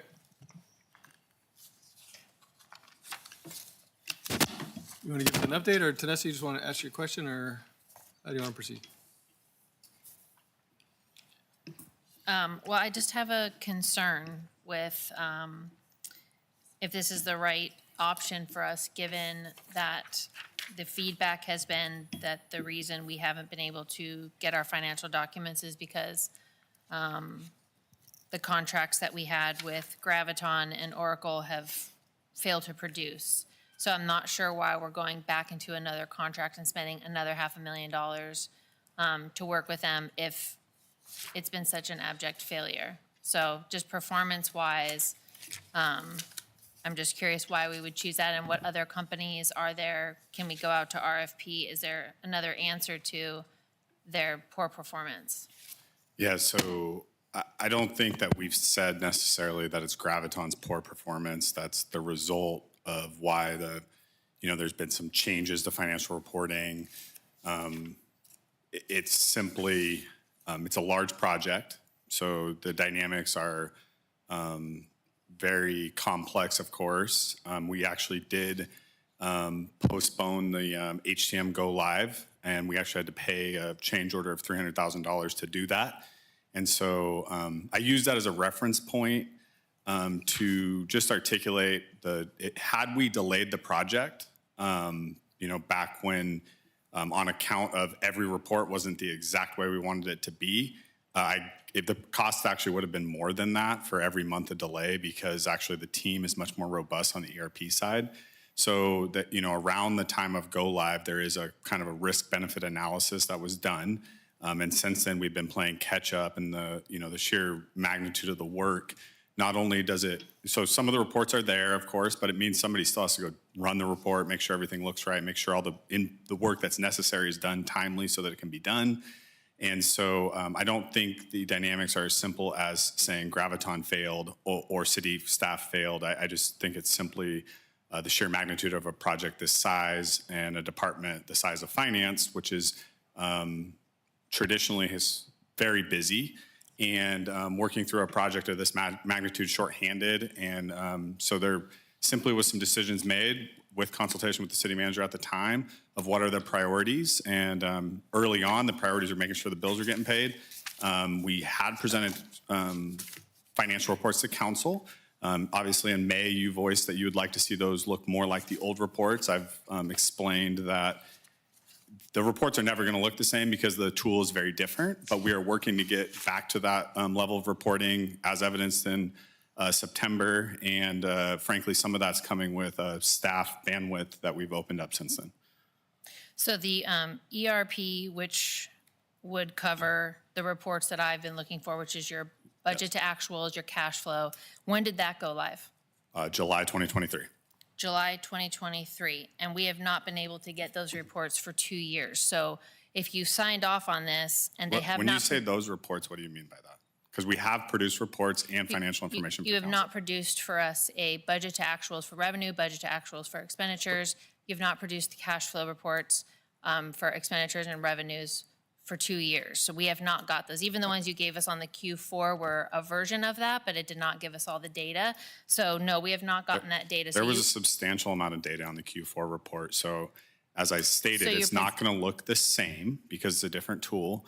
But I just think it's categorically a little bit of a misrepresentation to act like nothing was given to council. There was I didn't a lot say of nothing. financial I just said the information. 4 reports, and you came back with Q4 got one. So 2 years of without or minus Q4, whatever you came up with this last time, which did not hit the mark. So my point is that you went go live 2 years ago, and you have not been able to produce those reports, which are basically the standard core model should have your general ledger, your budgetary controls, your cash management to be able to give those reports, and they have not been able to produce those reports. So that's a pretty poor performance. If Oracle is the problem and Graviton is who is implementing or transitioning us into making sure that those reports, because we have all the audit reports, those have been on since the beginning, and that's hundreds of financial reports. So this report, you want us to spend another $500,000 with them, but I don't think that they have performed. When you went HCM, which is your payroll, is that right? That's the payroll side. Yep. Yeah? Yes. Yeah. That went live, when did that go live? When did you sign off? October 2024. 2024. So it Late was October. about 10 months that we didn't have a payroll register reported to us on the council. We didn't get those. That was mostly staff bandwidth. Again, we were trying to prioritize. So it's not Oracle's fault that we didn't That get is not those. Oracle's fault. That's what I'm trying to articulate. It's a complex problem, simply having not enough staff to do all the work that's demanded. Okay, so to me, that means that the people that we contract with, especially we've already spent, the first implementation was 1.5 million? Roughly, if I recall right. I haven't looked at that contract recently, but that sounds about right. That's the information you gave me today, so that's what I'm going off of. And then the second one was around $280,000 for another bit of consultation to get all this stuff moving. Yeah, it's a not to exceed contract. We use it as necessary to help us produce reports. As I've mentioned, even with our reports that we're creating right now, I want to make sure they're in the state that council wants them before I actually use any piece of the contract to build those reports. And then this next contract would be another $500,000. So Oh. I'm just not convinced, especially since the performance, that this, why haven't we gone to RFP or why So- didn't we So look you at run other a great options? risk in this situation of basically having to start fresh with a new vendor. Graviton was our system architect. I can speak firsthand. It was a tremendous amount of work to get to even the point that we're at. And so, you know, they're called system integrators or system implementers, and to go with a new one at this point would seriously create more cost because they're going to come in, they're not going to know exactly the way the system was designed by Graviton, so we would incur staff time and resources to try to bring them up to speed. And frankly, there's no promises that they're going to be any better. I mean, I've talked to many other cities about their experiences in this. Many have delayed go lives, maybe they never made go live, and or they continue to struggle with different aspects. Maybe it's not reporting, but it might be some other aspect that they're struggling with. So I wouldn't suggest that we do a new implementation, but this is a consulting and professional services contract. So this is, they're coming in to edit and to help us I obviously get these. wouldn't suggest it's quite so simple. They are coming in the case of HCM, just as to kind of move away from reports, there's some pretty complex formulas that we had to walk through with them to understand some of the calculations as required by our bargaining units. We have 11 bargaining units, and all of them have different calculations associated to them. And so they were instrumental in creating those formulas. And frankly, they're going to continue to help us for a while until our information technology team has the resources on staff to properly support those formulas. So I don't think it's as simple as reporting or being a consultant. We meet with them weekly on the HCM side still. On the ERP side, the meetings are much less frequent at this point. It's more of an as-needed meeting.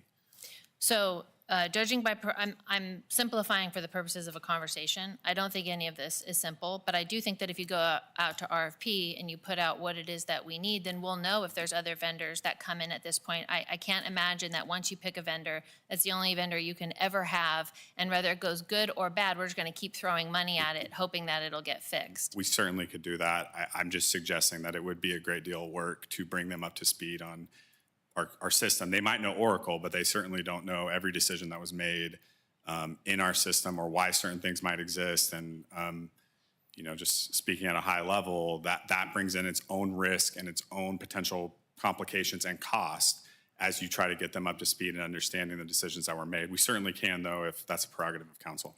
I'm not sure that we have to get people up to speed. I think that if you're working within these systems and they're not working for you, then you contract to fix the things that are not working. And there are the people that are in this field work in municipalities.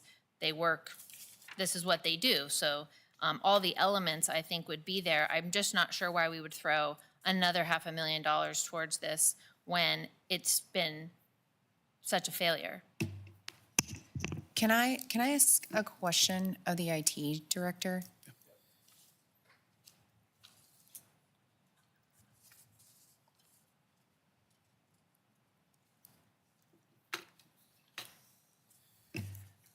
Good evening. Hi. I don't come up here too often, so it's a different perspective.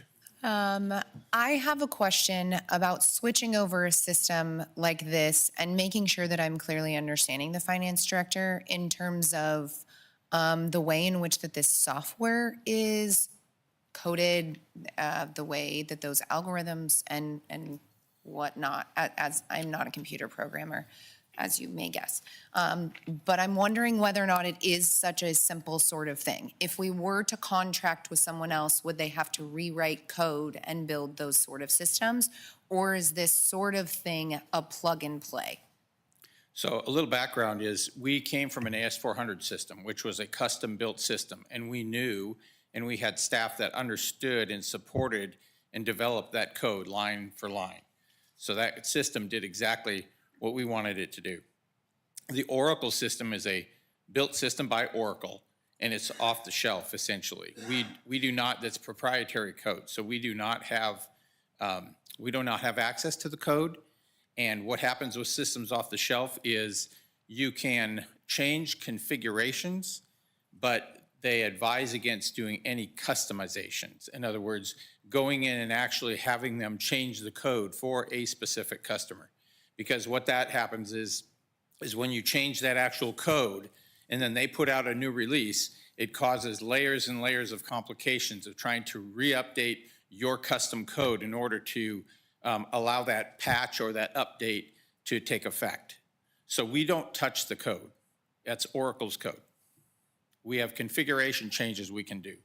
And that's, From a technical perspective, what happens when we ask, if they're giving us something off the shelf and we're wanting reports to be stylized a certain way, what sort of technical thing occurs there? Because I think that I've understood the situation and frustrations with the Graviton process is that it is just time consuming, and it has been said we didn't pay for the, I'll just call it the premium package, and so we're sort of, we don't have the like 24-hour change our formatting. What sort of thing is technically happening when we're asking for those sort of like changes?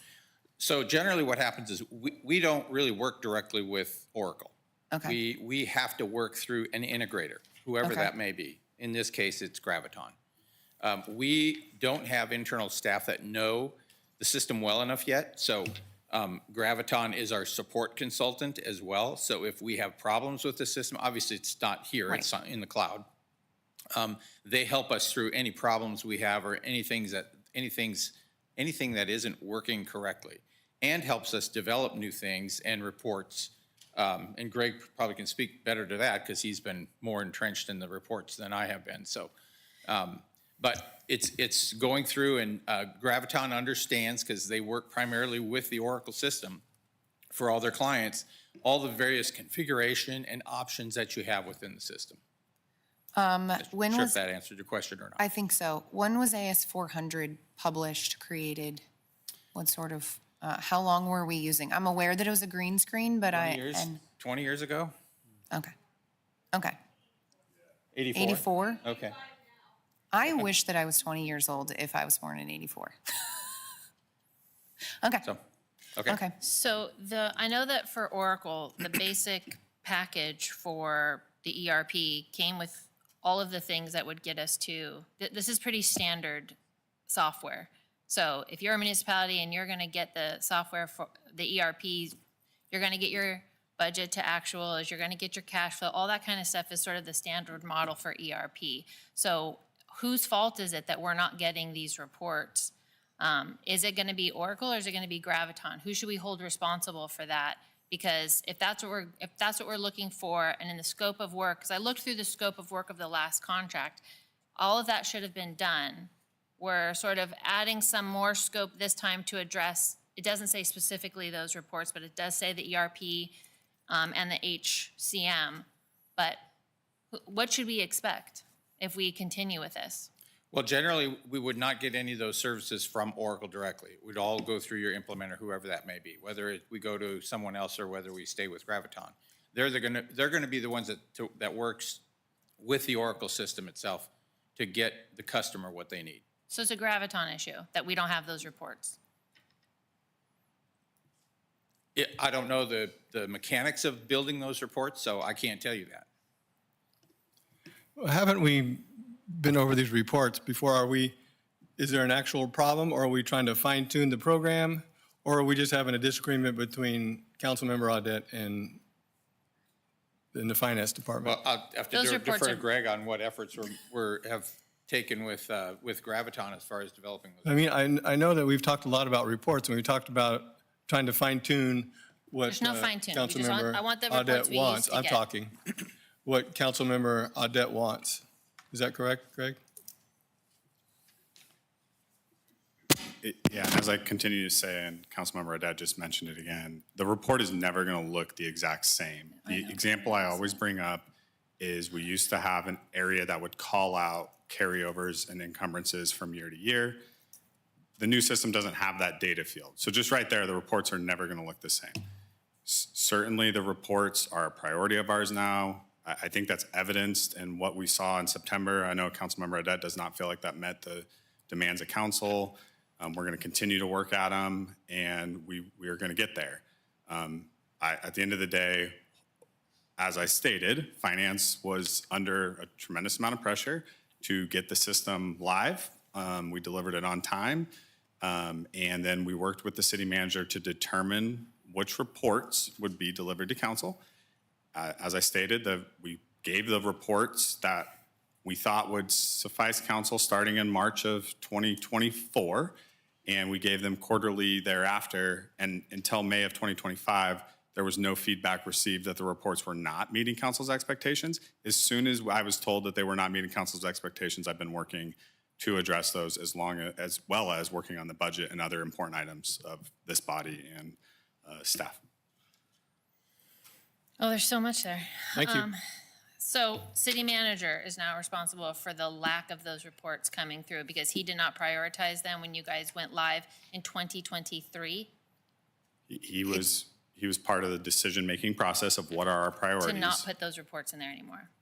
We changed the reporting, and I had that conversation with the city manager before the quarterly update, and that was the first time it changed in March of 2024. I'm going to make a motion that we authorize and approve items 1 and 2 because there are 100 ways, even in an off-the-shelf system, that you can put an accounting software plug and play together. And there is absolutely no way that someone else comes back to us after an RFP for less money. And while we are in a fiscally tight situation, that's not something I'm willing to explore, spending more money to hope that they look different. I'll second. Well, I'd like to make an alternative motion that we send this out to RFP with our budget to see if we get any other consultants that want to come in and clean up what's been done, because it's not a new implementation package. This is a consulting and professional services contract. So I would make the motion that we go out to RFP with our budget and see if we get anybody that's interested in fixing this, since we know Graviton has failed. Well, let me just ask you a quick question to clarify what you're trying to understand here. How long is the remaining contract with Graviton right now? 2 years. This would be an extension of the contract that's actually expired at this time. It'd be 2 years. Yeah, so it would be a 2-year extension. So right now, you're out of contract with them. Yes, I believe so. That's on right time? Yeah, I believe this would, is out of contract, and this would extend us 2 years. Is there any other alternate possibility what she's asking of RFP? Is there any other alternate vendor? You could certainly go out to RFP. When we went out to RFP originally, we actually had 3 or 4 system integrators. I know that market has changed quite a bit. So there's not quite as many system integrators. And as I said, my only experience is talking to other cities and counties and municipalities that have gone through a similar process. And, nobody's experience is perfect with these things. And I think most of that's a result of a lot of hard work that you go through just to go live. So again, I'm not suggesting we can't go out to RFP. We absolutely could. I'm just suggesting that there would be some additional bandwidth of staff and potentially more expense as they get up to speed on the configuration decisions that were made. No matter where we go, we're not going to get those reports back unless we go back to AG 400 or whatever No, it is. that's not true. We are trying to fine tune with this new program. No, Is that correct? nobody cares what it looks like. We care about the data that gets provided You to care us, what it which is looks like, care and you about it. The only rest of cared us are after happy 2 with years what's of going thinking on. that it was fine. That's So- obvious. There you have that. Can I ask a question? Well, I just want to clarify one thing. I'm sorry, Mike, is it okay if I just? Yeah, go ahead. Well, I come from a healthcare background where we run on electronic medical records. And let me tell you, they all say they're the best and they all are a pain in the neck, to be very polite. Yes. And when you change from one to another, and I understand you're not changing Oracle, but even if you change a vendor who is an IT person, it's a huge big deal. And I can tell you, every one of them you pick is going to be a pain in the neck. That's my perspective. Right. So I think it's a fair point for us to see what other options are and consider that.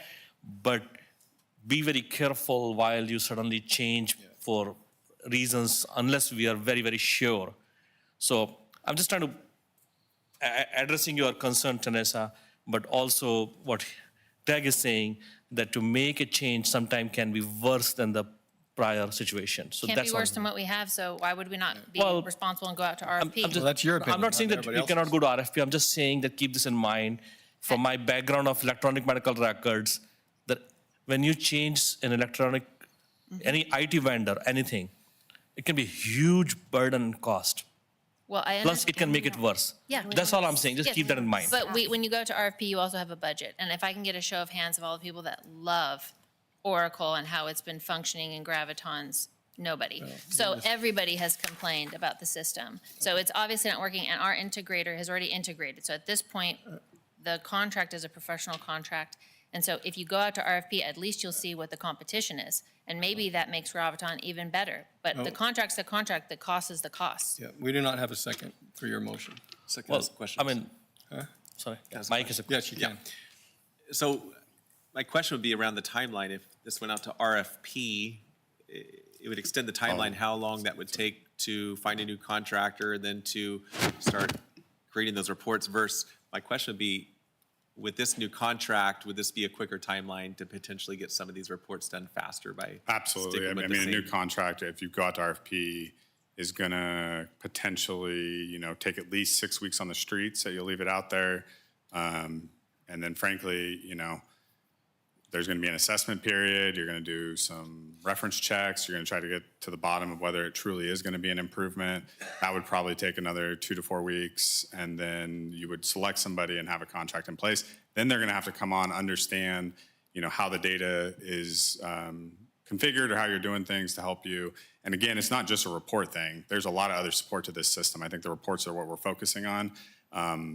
That's kind of the tip of the iceberg of what's underneath the system. Yeah, so I don't know why, if the concern of these lack of reports, why it took a whole year, first of all, just for us to raise that question. Could have done that a year ago, but to that point, on the question of the timeline, how long could it possibly take with the current vendor to get the reports that Councilor Audette is asking for? Well, once we've settled on the format, I think they could do it relatively quickly, within a couple weeks, as long as we have the exact format as approved by this body as to what they want to see. I can get it into a report that can be generated automatically. I already have it into a pretty good way of pulling the data directly from the system and kind of putting it into a report format manually. But that means I have all the specs based on the reports that were delivered in September. So I'm still a little hesitant to, say that that's the final product, because I know last meeting there was a great deal of discussion around the reports. And so I'm going to continue to do it that way until we've landed on, the final look that the council would like to see. But it'll be much faster, it sounds like, so that's. I would assume within a month after I tell them the specs, they have them done. So even to change what you're talking about, we're not going to just go in here, we need a majority of the council to move forward with that. But Well, actually, by law, he has to provide data to us. So if you- actually getting this information isn't just my wish. It's what data by that we law. actually want. Yes, Right. budget to actuals, cash Oh, we have a flows, first and a second. General So ledger. if, just have a quick question for him. For some reason, what if we table this discussion for a few weeks when you figure out and we can continue with the Gravitron for now and then We would- reconsider We would this? still need some type of extension with Graviton. We certainly can Short make it term? smaller We're and not gonna shorter roundtable it. to fit within the city manager's signing authority. Okay. On anything under $200,000 could be signed by the city manager, but Like a certainly short, an option. just a couple Short. months. Yeah, just what I was asking, that just so make sure that it satisfy the concerns Greg has and the concern you have if we do a short-term Just extension. like a 3-month contract compromise and then go out to accuracy. RFP while they have a 3-month extension. Yeah, That could work. all right. We have a first and a second. So I'll second if that's your motion. Well, I didn't make the motion, I was trying to question. If you want to modify that motion, I might. Yes, I I'll might second. modify the motion to extend this for 3 months and go out to RFP while we're doing that. I'll second that. You have to take that one. And no, I'm not saying that to go to RFP, just to clarify, we may consider RFP in 3 months. What's This is the point then? consideration of Yeah, our. Okay, yeah, that's fine. With RFP, I'm fine with that. I'll second it. You need to take the second motion Well, I vote, first. yeah, I will vote on the second one. I vote no. Yes. Is that how we're voting?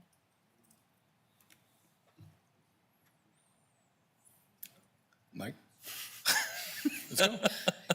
Mike. If you pull a him and abstain, Okay, fine. I'll vote no, so.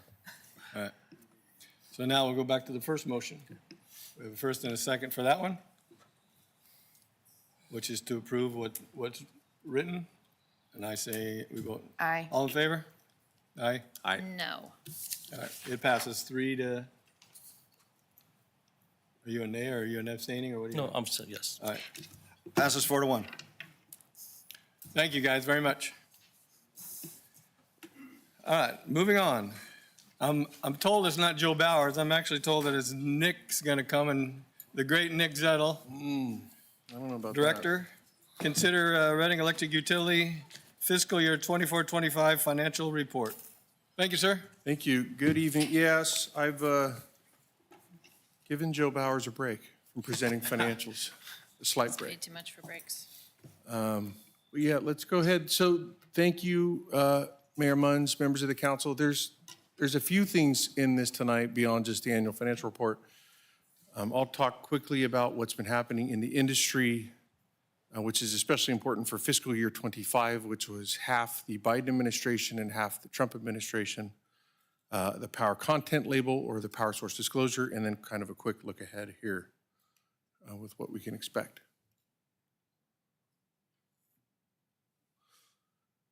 So the fiscal year 25 highlights, the very, very high-level summaries. We had increased demand or sales and increased wholesale sales activity.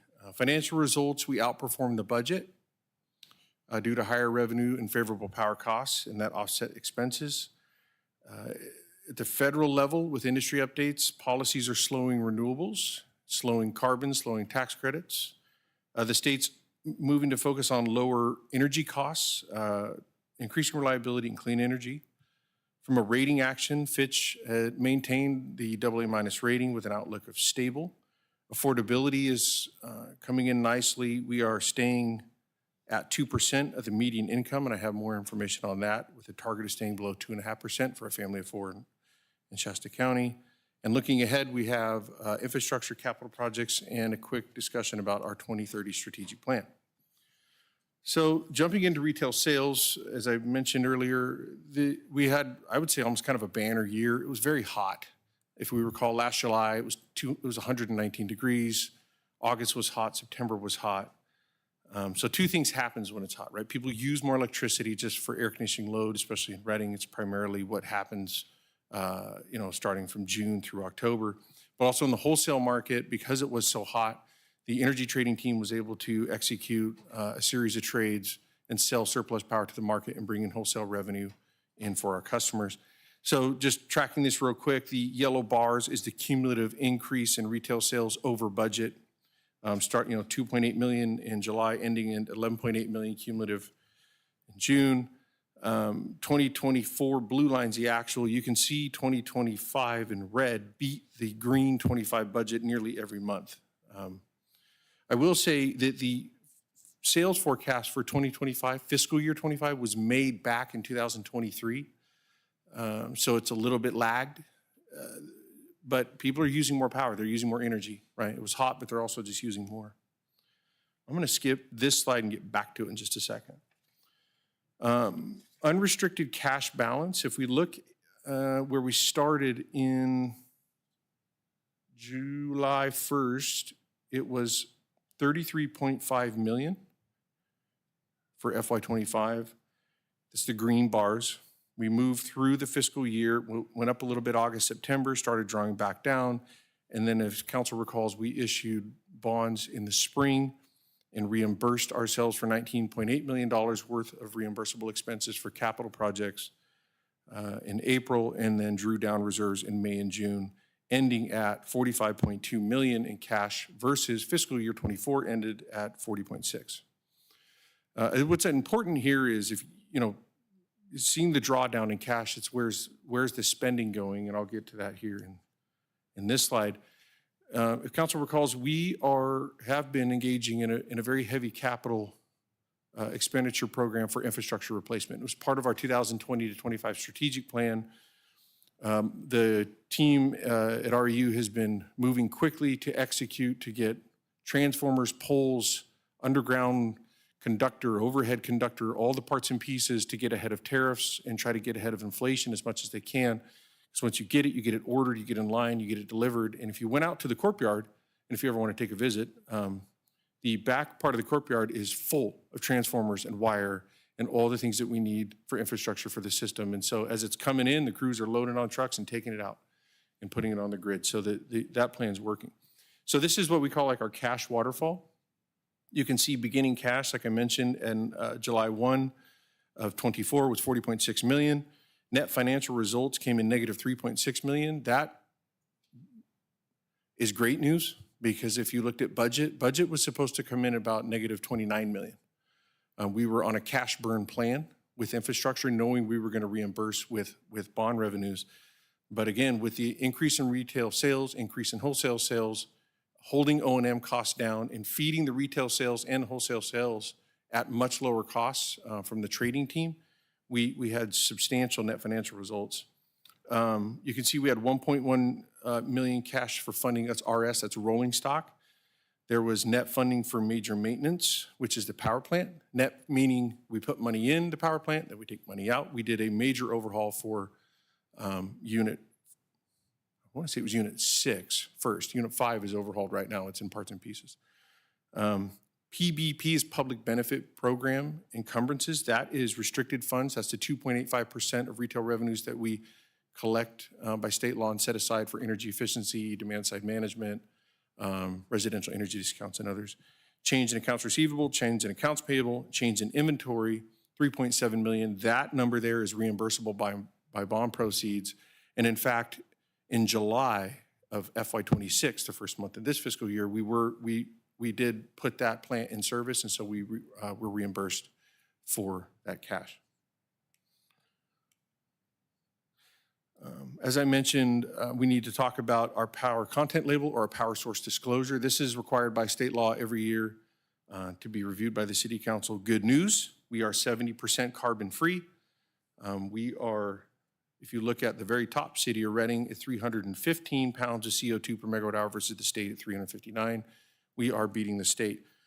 And that, the team works very hard to get energy here in Reading at the lowest possible price while meeting the state mandates, which the state of California has some of the strictest mandates in the nation. You can see the majority comes from large hydroelectric. It was, I would say, an average water year, a little bit above average. We have our wind project and then natural gas at the Reading Power Plant. And the state's a very different mix. They have nuclear, unspecified power purchases from out of state, which are mostly gas or coal from the Southwest. But I think this is a testament to the effort of the team to meet the mandates while keeping our costs down. Industry update, we'll talk state legislation, then state regulations, and then what's happening at the federal level. So at the state level, Governor Newsom signed bills in an attempt to lower energy costs, boost grid reliability, and advance clean energy transition. Cap and trade is now called cap and invest. I have to wrap my mind around it. We've pivoted to a new tagline. There's a lot in it to unpack. The best news for us at Reading Electric is the carbon allowances that are given to us by the state as part of this program were not reduced. Early on, we were looking at a cut of about 50% in those free allowances, and our agencies lobbied hard, along with us, to retain that for our customers. If we did not receive that, we probably would have been facing a $2 to $3 million per year immediate increase in purchasing carbon allowances from the state, of which goes to the state's greenhouse gas reduction fund, and then they use it on projects mostly not here. Funding priorities, they're focusing on the high impact climate programs and the regional energy market that we participate in for the real time is now going to move to the day ahead, which is great news. These regional markets across the West are one of the ways that we save a lot of money for our customers by I call it almost like playing best ball in golf, where everybody sets up a ball, tees off, and then you play off the best ball as long as there's room, right? Because Reading Electric has assets and real power options like the power plant and transmission, we are able to participate in the market and provide a lot of that value, which brings wholesale sales revenue to the customers. From the state regulations, now that Cap and Invest is extended into law, they have to work on proposing amendments at the California Air Resource Board and get those into effect. Advanced Clean Fleets, this is the regulation that required private and public fleets to purchase vehicles over 14,000 GVWR at zero emission starting in 2026. If you are in a, or 2025, sorry, if you're in a, I would say a normal area, or 2027 if you're in a rural area. The waiver from the federal government was removed for this for private fleets, which just leaves public fleets. So now we are aggressively lobbying with CARB saying, hold on, it doesn't make sense that only publicly owned utilities have to go buy all electric bucket trucks while the private fleets don't, right? That doesn't make a lot of sense. There's no market there. There's no market for scale. So the Air Resource Board's looking at delaying that until 2030. I think you can kind of wrap your mind around what they're thinking would be happening in 2030 at a federal level to get a waiver back. And then there's renewable portfolio standards and reporting. That's the RPS. Not much there. It just requires a more staff work for hourly electricity and greenhouse gas reporting starting in 28. At the federal level, everything's happening at the federal level. Safe to say, California's energy policy and the federal energy policy are diametrically opposed. And California electric utilities are kind of sitting here in the middle trying to figure out what to do next. Although we're doing well with it. Reading Electric, we had a lot of foresight. We got ahead of it. So we have a little bit of time to manage it. We have optional compliance measures that we are using at the state level to, I would say, buy us some time until this gets ferreted out. I won't spend a lot of time on this. This is the Fitch ratings. I would say watching other utilities have their credit rating downgraded due to wildfire risk has been an eye-opener, as ours was maintained at AA minus with a stable outlook. The outlook wasn't moved to negative, which is great news. Of course, Fitch is always looking for adopted and planned rate increases to keep that credit rating supported. Let's jump into performance, which I think is important for when you're presenting your financials to your council, is how are you performing relative to your residents and relative to the market. So we track our affordability using a KPI of what percentage of an average residential bill is there for the median income for Shasta County as calculated by California Department of Housing and Community Development, HCD. So if you look at the blue line is income reported by HCD at the median level. I took some notes here. In 2020, it was 70,700, and they recently released the 2025 numbers at 101,800. That's median income for a family of four in Shasta County. That's not the Redding metro area, that's the entire county. So that's gonna grab some of the outlier areas. The green line at the top is our percentage of the average residential bill. And as you can see, as income increases and our rates were not increased at the same proportional value, the affordability metric improves. The staff has let me know that we will probably land somewhere at about 1.8% in 2025 with this increase in income. Another performance metric to look at, let me step back one. The increase from 2020 to 2025 is 43% if somebody's trying to do that median income math. Can I just ask you a quick question here?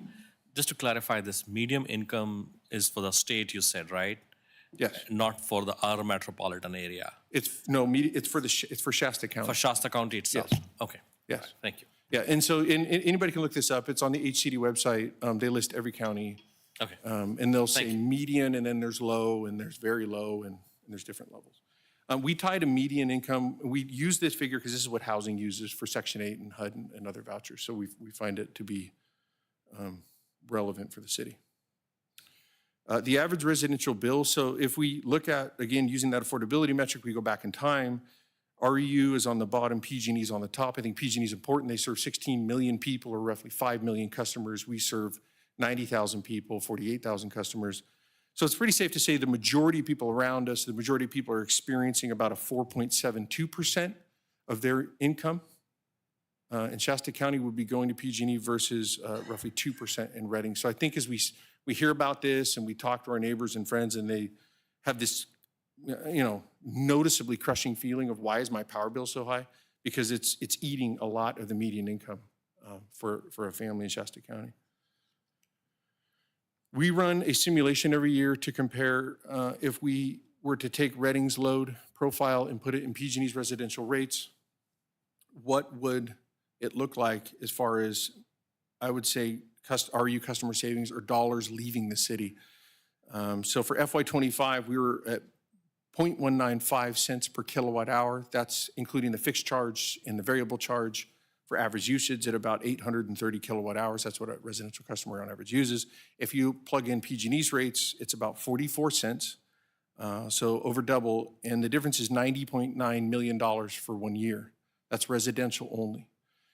If you run it for commercial, you'll pick up another $60 million savings, so roughly $150 million per year stays in Reading by the city owning and operating its own electric utility. I think it's important as we move forward and talk about affordability and how we're trying to protect that with debt strategies, managed rate increases, managing capital projects, and the pace at which we're doing that. So let's jump in. Looking forward, capital outlay in FY25 is $14.7 million. That's a lot of capital outlay for a small utility like Reading Electric, right? I mean, if you really think about the number of crews that we have to get out and get this work done, on top of supplementing with a contract crew, in the past, we would spend $8 to $9 million a year. So, that's an uptick of 50% of capital outlay. We've budgeted 23.8, 23.2 in FY26 and 27. If I'm honest, talking to the engineering team, they think that we can probably pull back on the throttles a little bit with getting out there and replacing underground cable at the speed that we've been doing it. And what that means is we can probably pull back on some of the contract labor effort that we've had and slow down on the spending and use this inventory that we've bought and still stay in the high reliability that we enjoy. And I think that's important when you're looking at tempering your rate increases and trying to understand what's happening in the community, understand inflation, where gasoline prices might be headed this fall and winter with the refinery shutdown issues that are happening in the South, and trying to, we're always trying to right-size what we're doing, what we're spending to reliability and rates and affordability. Quick review on debt strategy. Existing debt has remained relatively flat at $14.4 million. It increased slightly in FY25. Of course, we raised that debt service by issuing $70 million of revenue bonds in March. The debt service is projected to, of course, increase to $18.6 million and then $19.5 million, up from $14.8 because we have to now start paying the mortgage on the $70 million worth of bond debt. Of course, this gets back to the strategy is don't make your customer today pay for a 30-year asset that customers 30 years from now will enjoy, right? Spread the life of the payment over the life of the asset so that it's the beneficiary pays of that. And of course, at a council meeting or two ago, we extended our credit line for 3 more years to October 2028 to ensure that we have adequate liquidity in this. We had talked about in a previous 5-year plan of potentially issuing debt in 2028. But I think if we are in the midst of looking at slowing down this CapEx rollout, I don't foresee a need to do that now. I think if we bring some moderate rate increases, and I do mean moderate, we can stay out of a second tranche of debt issuance, which is helpful because we have about 12 million of debt rolls off in 2031. So if we're at, say, 19 million, about 12 million goes away here in about 5 years. So congratulations to us that it's kind of the mortgage at the Reading Power Plant. The power plant's paid off. And I think that is a tremendous opportunity for us to step back and reassess and look at additional CapEx or power purchase agreements or things that we can do while we have, some room in the budget, right? And especially also reducing any future rate increases because we've paid the so-called paid the mortgage at the power plant.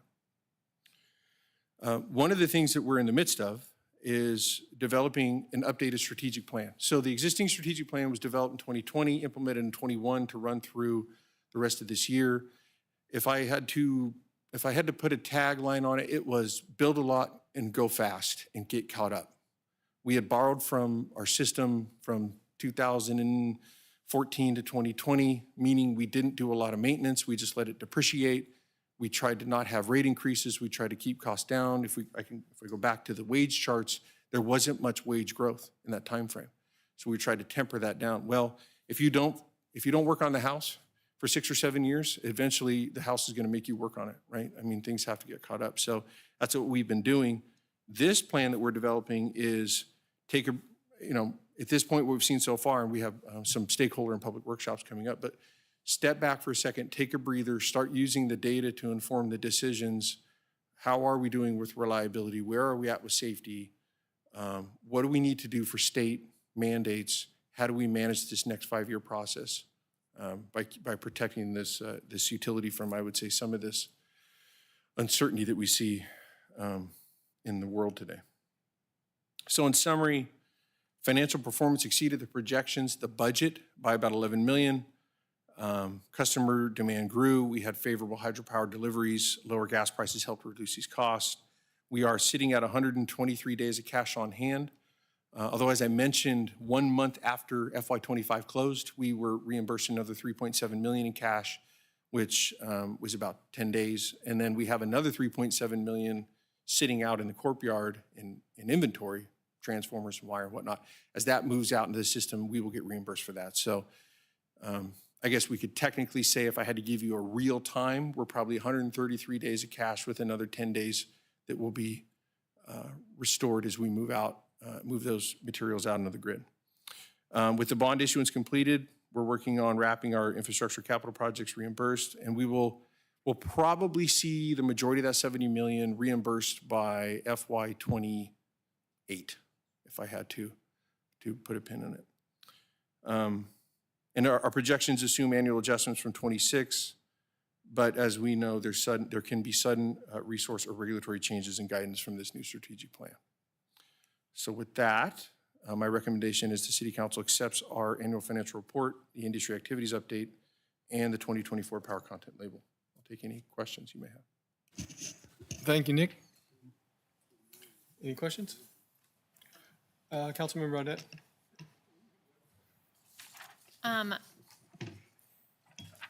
On your, I don't know what attachment this one is. Yes, that one. So in your system O&M, interdepartmental, including in lieu of tax, is that all going to the general fund, 12 million, 12.6? Yes. That's all, that's supplemental to the, is that it, that goes to the general fund?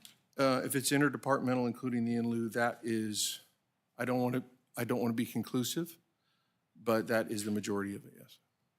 And if Minimally, that's it? yes, but and if I want to be, transparent, we're working on updating our reporting process as well.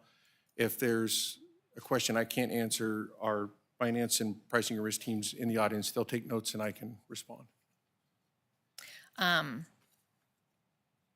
It's also the only one that was, well, there's a few over budget, but so then down at the bottom, under the special fund expenditures, you guys expended 31.6. Does this extra 5.6 million, does that roll over every year that you are supposed to be using for cap and trade dollars, or did we just not use it, or?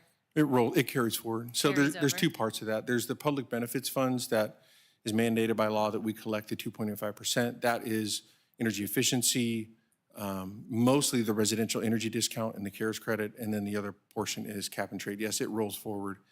And I do have a draft report that's headed my way from staff to figure out how to, I would say, spend that money faster, meaning get more discounts out to our customers. So we can give a higher discount to our? That's a possibility. Or expand who qualifies, or what exactly? Yes. All the above? Yes. So that's what I need to see from staff. It's headed my way, and also with the cap and trade dollars, that is spent on carbon reduction activities, which could include using that money to pay for renewable energy. Pay for what? Pay for renewable energy. Renewable energy. Is there like a list of things that qualify? Oh, yeah. Okay. That we just haven't spent it? Has that been rolling over for a while? What do you average get a year of those So types of funds? we're not getting cap and trade funds any longer. We're not taking any allowances to the auction. That is actually mostly interest earned on the funds. And so if there's about $3 million left, And we intend to apply that towards renewable energy costs in the next few fiscal years, and that'll be it. But it's not coming in anymore? No.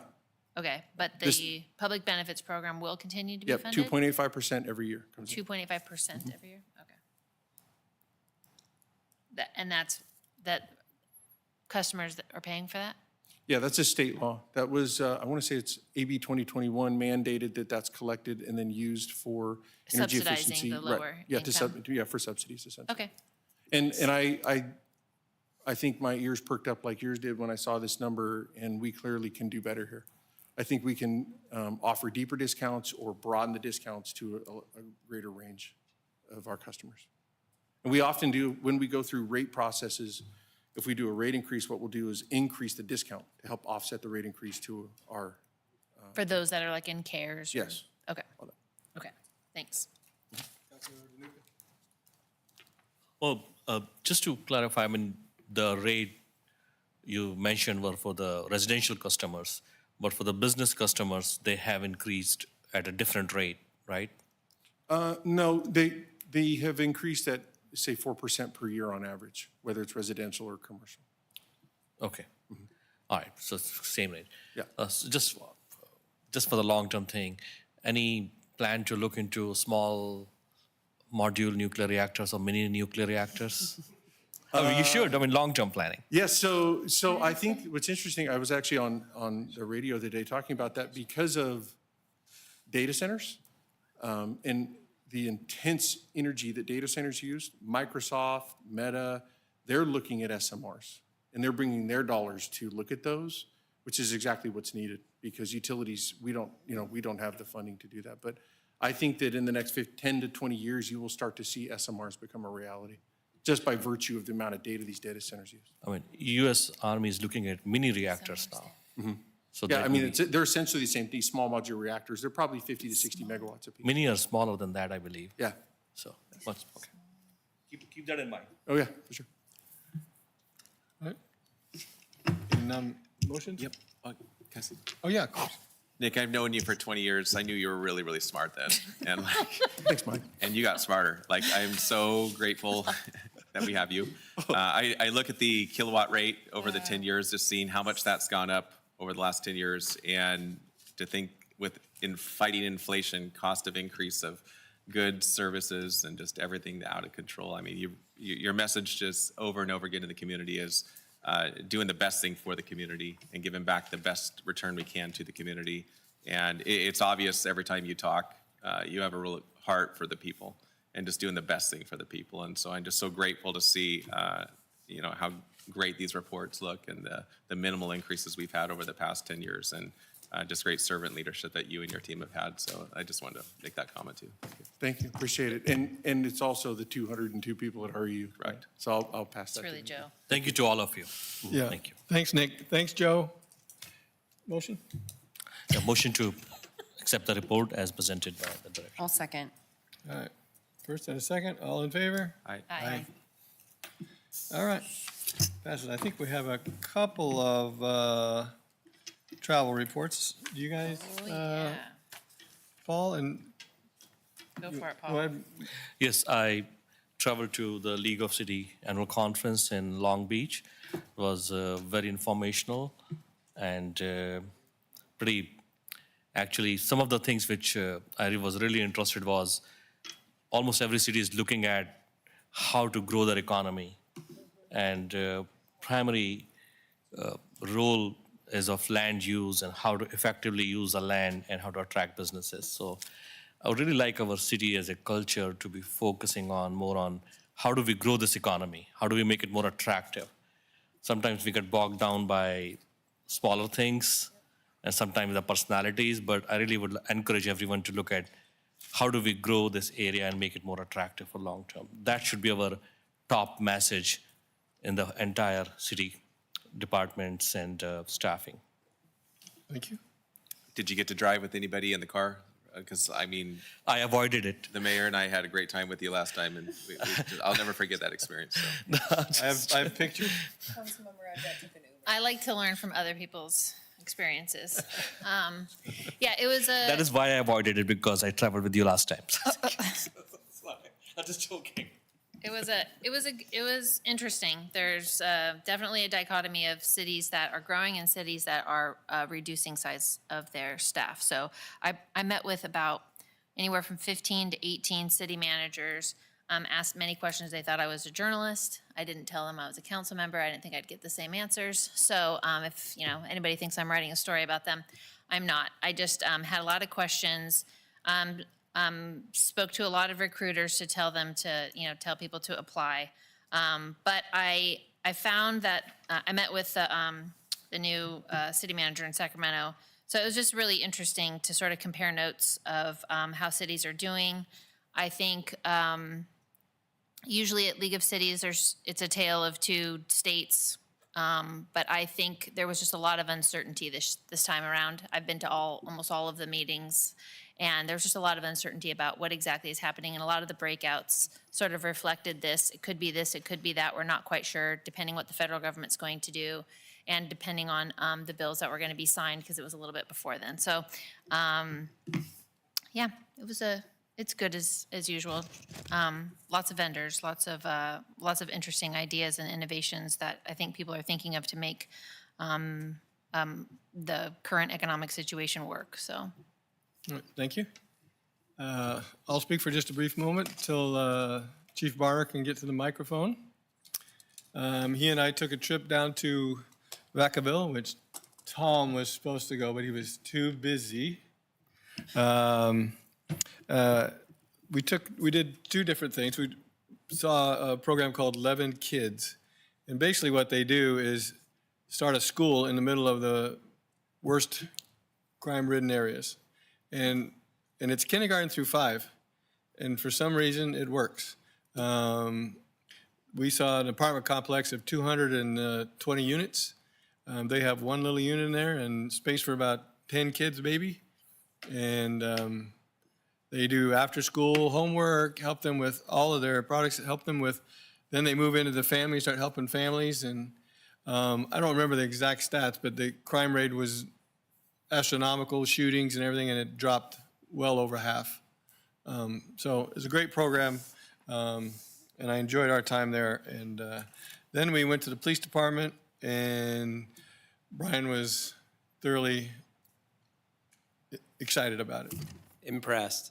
Yeah, so Vacaville graciously hosted us for their real-time crime center, which they just opened in the last few months. And so what that is taking all of the technology that's available now to law enforcement and putting it into one center.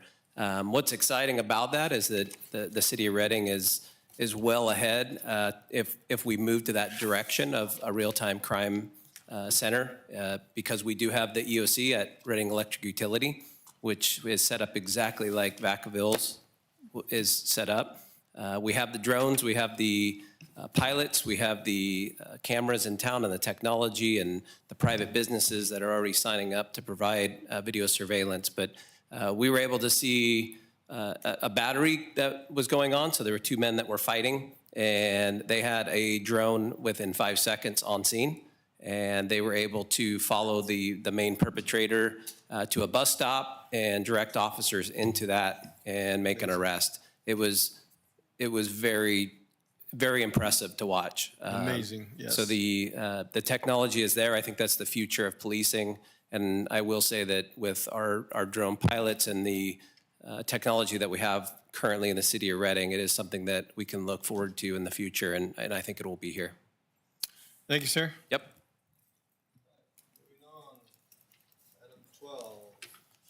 I have a couple of suggestions, Mayor. One is that there has been a lot of conversation in the public about parolees from outside the area being housed in the city limits. I know city staff has been working on it. I wonder if you would like to bring a report back to the council for discussion and see what options we have to manage that. And I mean, in my opinion, we should completely get rid of that, but receive discussion. Or Christian about it. We're not ready for an ordinance yet, but just for an informational item to come back. Go ahead, Vanessa. I think it would be good for us to bring back some options. We are looking at the federal, state, local laws that are allowing some of these programs, who is funding these programs. We know that our law enforcement agency has also met with Partnership Health this week. We have a tour this week at a couple of facilities. So we're trying to get as much information as we can quickly.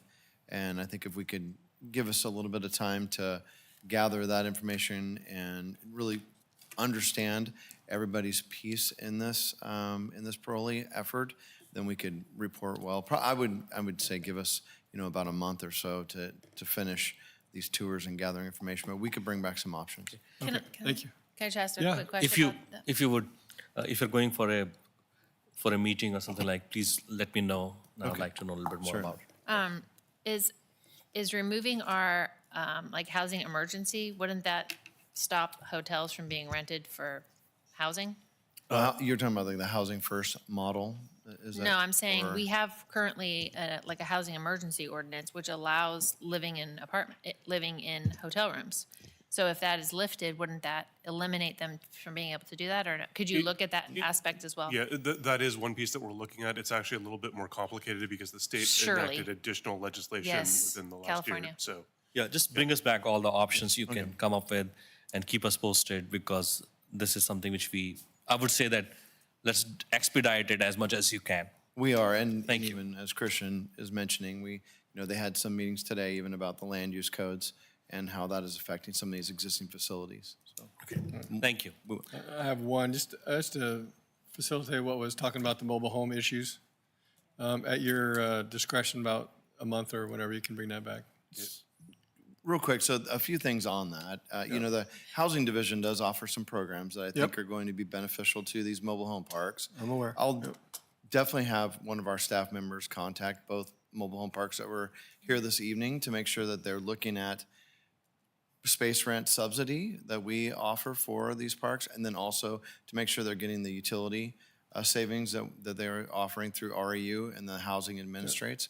So we'll make sure that they have those. In regards to some of the inspections or the monitoring or the compliance of those, they are completed by the state. And our housing division coordinates with them through our programs, like some of the programs that you're familiar with through our emergency repair program and that type of activity. So we do coordinate with the state for those inspections, and Development Services do Thank those. you. but- and I would be happy, I could even off agenda, just give you a memo that updates you as to the relative responsibilities of the city and the state with respect to the mobile home parks Yeah. and where we are preempted.